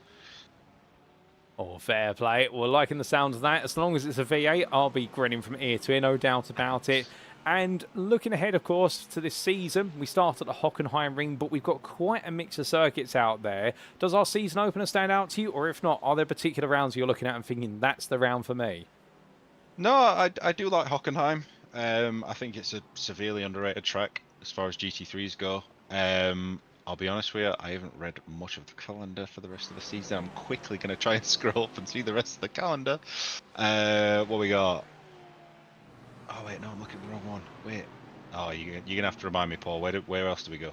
So we have got, if I just read them out to, obviously Hockenheim Ring to start. We've got Spa-Francorchamps, Mugello, Fuji, Brands Hatch, Circuit Zolder, Suzuka, Manicourt, Road Atlanta, and Donington Park. I mean, that's a very good calendar. I have a soft spot for Brands. I think it's potential for carnage in GT3s, but it also can be a lot of fun. And I also really do like Donington. Obviously, it is my local track. I met yourself there. Obviously, it's a special place for us. Yeah, I really like Donington. I've driven that in real life, and it's nice to be able to compare that to the sim. Obviously, not in a GT3 car, but yeah, I don't think there's any particularly bad tracks in there. To be fair, I would have said of all of them, this would have been the one that I would be least looking forward to. So at least there's no points offered today for that. Oh, fair play. I'm loving that. The fact you've got the hard one out of the way, and now it's upwards and onwards from there. Well, as we look to round number one, of course, and just before we start getting ready to let you go, firstly, whilst you've done some racing at Sebring today, are you and the team planning to do even more of it this weekend? Yeah, we've got 2 cars out this weekend. We've got the Ferrari GTP, which I believe Marius has just mentioned. That is myself, Marius, and Will that are driving that. And then we also have an LMP2 car, which is the Vulcan Fastness cars.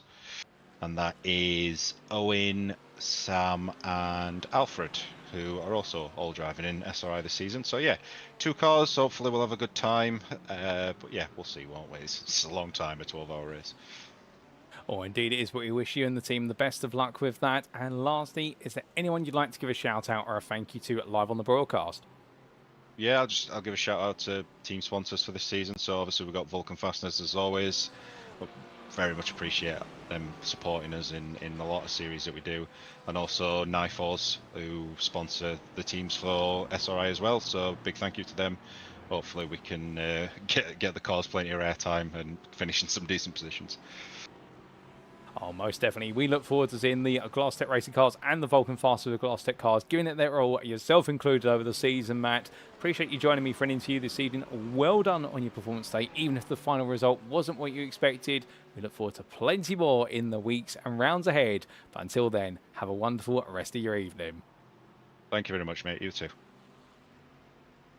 So here and there from a very happy Matt Hoyland, ladies and gentlemen. And interesting there, the whole game plan today about not qualifying was to see whether he felt comfortable with the Ferrari. And I really appreciate his breakdown there, talking about the fact the Ferrari, he felt as though, does not have the wide enough operating window, whereby if you make a mistake, the car really bites back quickly, too aggressively for his preferred style of driving. So he's ticked that off the list, and now we know that he's most likely going with a V8 machine, perhaps not the Ford Mustang, perhaps the Mercedes AMG to be consistent with his teammate, alongside Maris Hibner, for example, and therefore Glass Tech will definitely be fielding an army of German V8 machines. That'll be absolutely fantastic. And we look forward to seeing all their teams and their sponsor teams out there giving it their all. But also we got to hear there from the fact that unfortunately that instant between himself and Andy Chell just spoiling what was looking to be a really good run from the back of the field. But to be fair, both of them talked about it. They've made light of it, and that's what it's all about when it goes on. We definitely do have a great community at SimRacing International. But Matt definitely shine his fangs today. And well, at the Hockenheim ring, now that he's got Sebring out the way, he's looking forward to every round, and particularly the British rounds there. And well, we'll look forward to seeing what he's going to be able to do as the season gets underway. But we've got one more interview today, ladies and gentlemen. Our driver's been waiting very patiently, so let's not keep him waiting any longer. We'll be right back for our final interview of this pre-season event.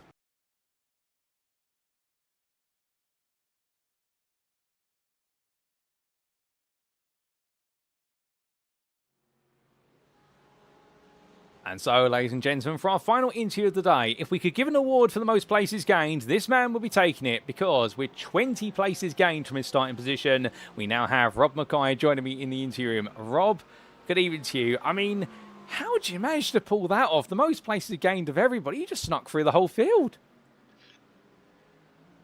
I have no idea. I was just focusing on keeping it pointing the right way and out of the barriers.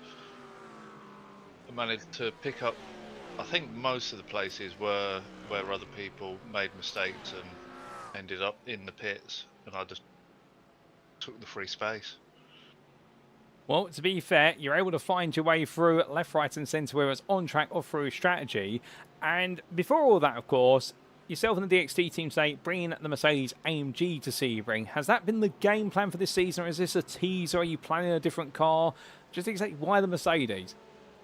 I ran the Merc last season, and we're running it on Saturday for Sebring, so it just made sense to get the extra seat time in, see how the tyres behave, the temps. The start time of the session is around when the sim start time will be at the weekend, so it's good to see how the car's going to progress through the temperature changes.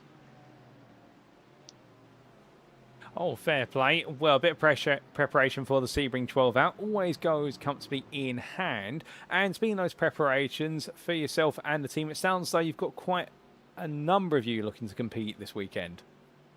Yeah, we've got 3 cars running.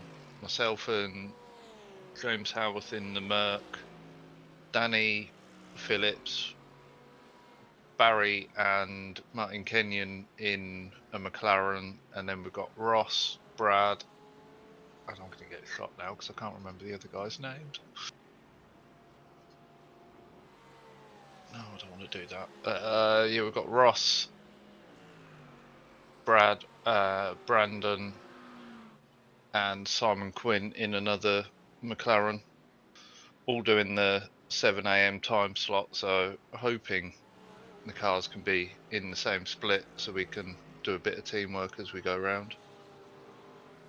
Oh, fair play. Well, we wish you and the teams all the best luck in the Sebring at 12 hour. And coming back to here today, of course, making your way through the field after what was a bit of a difficult qualifying session, but it looks like you had fun out there. I mean, if you are planning to run the Mercedes this season, as you've run it in previous seasons, I suspect you're going to be quite happy with this car, particularly with the circuits we've got.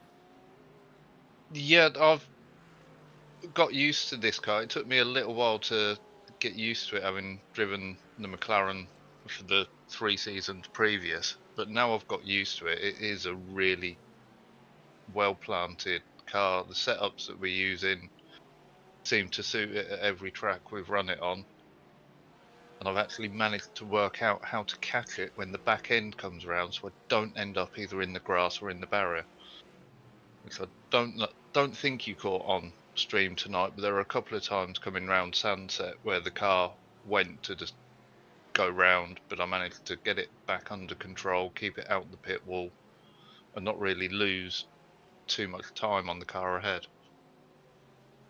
Well, unfortunately, we didn't quite catch your moments being able to catch the car. We did catch a few moments where other Mercedes drivers end up seeing their cars in multiple bits, should we say. Perhaps the most spectacular one being at Menno Bloem. But well done to yourself for keeping it out of the wall. And going all the way through to 12th place, I mean, is a part of you wondering, if I qualify better, could I perhaps finish inside the top 10, perhaps even the top 5? Yeah, that is playing in my mind. I never expected from 32nd to end up in the top 15, let alone pick up 12th place at the end. I do need to work on my qualifying performance because that seems to have been my letdown quite a few races last season as well. All fair play. Well, there's always room to improve, and we've got a whole season ahead. And speaking of the season ahead, we've got a good mix of circuits, but are there one or two circuits that really stand out for you as the rounds we should watch out for? I don't know. I like the calendar. It's a good mix of different circuit types. I don't think the 30-minute races are gonna show me in my best light. I seem to perform better on the longer races where it's more a race of attrition. As others drop out, I can pick up the places they're leaving behind. I'm looking forward to Donington as the season closer, though. I think that will make a good season finale. Oh, fair play. The Donington decider, I think, will frame it, although British GT might be knocking on our door for copyright reasons. But as we do get ready to let you go shortly, Rob, I do have to ask, is there anyone you'd like to give a shout out or a thank you to on the broadcast this evening? Just a shout out to the team and all the drivers. They've been putting in the work for Sebring this weekend, and have a good little Eagle invoice chat when we're on the races, so it's good to have them supporting us in the background. Oh, I'm sure your colleagues will appreciate the shout out. Rob, it's been an absolute pleasure to catch up with you. Definitely some heroics today to come all the way through the field from 32nd to 12th. A brilliant effort, and we look forward to seeing you be able to do similar, if not even more, when we get the season underway in a week's time. Until then, my friend, have a great rest of your evening, and good luck to you in DXT Motorsports in the Sebring at 12 hours this weekend. And you, mate, have a good one. So here and there, ladies and gentlemen, from our final interview of the evening at Rob Mackay, and the DXT Motorsports driver today, absolutely on fire. Although admitting there that qualifying has been one of his weaker aspects that he needs to work on, as we see that brilliant battle, of course, between himself and John Treen midway through the race. They're battling over 14th place at that time and finally finding his way through. But, of course, also mention there the fact he's really gelling with this Mercedes. It's a car he's worked on for quite some time now, and also and getting used to it for the purposes of the Sebring 12 hour, but feeling as though it's a car that he can control. He can catch it when it starts to come loose, and he mentioned there multiple times that Sunset Bend, where the rear was sliding loose, he was able to get it back under control, whereas other drivers, meanwhile, were not able to, and we saw some absolutely spectacular moments there. Not for the right reasons necessarily. Of course, we don't want to turn it into a crash montage, but it goes to show if you don't get it right, it is going to end up in bits, but not so for Rob Mackay. And, well, if he can make that happen over the course of the season, I do wonder just how high he can go, ladies and gentlemen. So I can tell you one thing right now, he's definitely stood out as a star here today at Sebring. But with that, that concludes our interviews for today. But as we've had 4 interviews, why don't we give you a recap of who exactly we've spoken to? And as we can see, we spoke to the following 4 individuals, and a big thank you to all of them. Firstly, Hayden Miller, our privateer in the 381, who took victory today after pole position and led the way on strategy. Our second interviewee was Marius Hibmer, his main rival for the win today for Glass Tech Racing, and talking about his thoughts on the strategic battle, and also what lies ahead in his commitment to the Mercedes AMG. We then came further down the order to Matt Hoyland for Glass Tech Racing, who definitely tried to do a little bit of a last to first change today to see how comfortable he felt in the Ferrari 296, and discovered very quickly he's not comfortable with it, and therefore it's likely he'll be going with some V8 machinery instead. And then we came to Rob Mackay just shortly after. Last but not least tonight, interviews the DXT Motorsports driver who came surging through the field and in the end settled for 12th, enjoyed the battles out there, but we know that qualifying is going to be key if he wants to unlock even more points on his way to championship victory in the upcoming season. A big thank you to all 4 of them for their time in the interview room, of their performances today, and we look forward to plenty more interviews for our drivers in the weeks of the season that are to come. But with that, ladies and gentlemen, it is now time for us to wrap up. Thank you very much for watching, and if you have enjoyed today's show, and perhaps you're sat there right now wanting to know more about SimRacing International or how you can get on the grid for our upcoming series, because indeed we've got a whole new season of racing about to get underway with Season 2 of the 2026 iRacing calendar as well, and indeed, what can you join? Well, we've got our Thursday evening GT3 Championship. You tuned into the pre-season event for the Masters category as of today, and remember we will have the post-round broadcast being aired on Monday, the 30th of March. I was going to say that's way too late otherwise, but we'd have that post-round broadcast there. We're delaying it so that way it does not conflict with the Sebring 12-hour event, and therefore you get to enjoy that and also the broadcast after it. But that runs on Thursday evening in its 12th instalment. And starting tomorrow, we do have Season 2 of the GTE Championship, of course, backed by popular demand. And we're going to have an absolutely stacked grid there once again. 60 drivers all going for glory across what will be our Pro, Inter and Evo classes. Also, we do have on Sunday evenings the return with Season 18 of the UK Sim Racing Sunday Showdown, as it's been rebranded to, with plenty of change in store there with regards to the rounds and the rule categorizations. And we'll tell you more about that in our season opener of that coming up very soon. And then we do have none other than what is our practice league, which does also run there, of course, on multiple occasions with 3 races per week. And, well, of course, starting all the way back in our Evolution Sim Racing days. And that's why we do see there a nod to the previous category. But, of course, we have evolved now into Sim Racing International. But our practice league does run on Tuesday evenings, Wednesday evenings, and Saturday evenings. So there's never been a better time to be on the grid here at Sim Racing International. And for all that and more, what exactly do you need to do? Well, all you need to do is you need to join our official Discord. Invite link available at the bottom of your screen. And in doing so, get onto the Discord now and you can join the beating heart of an absolutely fantastic community and get yourself on the grid and go racing with us. But at this point, we'd also like to give a big thank you and a shout out to our series and league sponsors, who do include Carmate, Modern Technology, the GP2 Group, and we'd also like to give a shout out to Motorsport UK's esports division for recognising us as a recommended community. We're very grateful for that recognition, and long may it continue here at Sim Racing International as we continue throughout 2026 and onwards.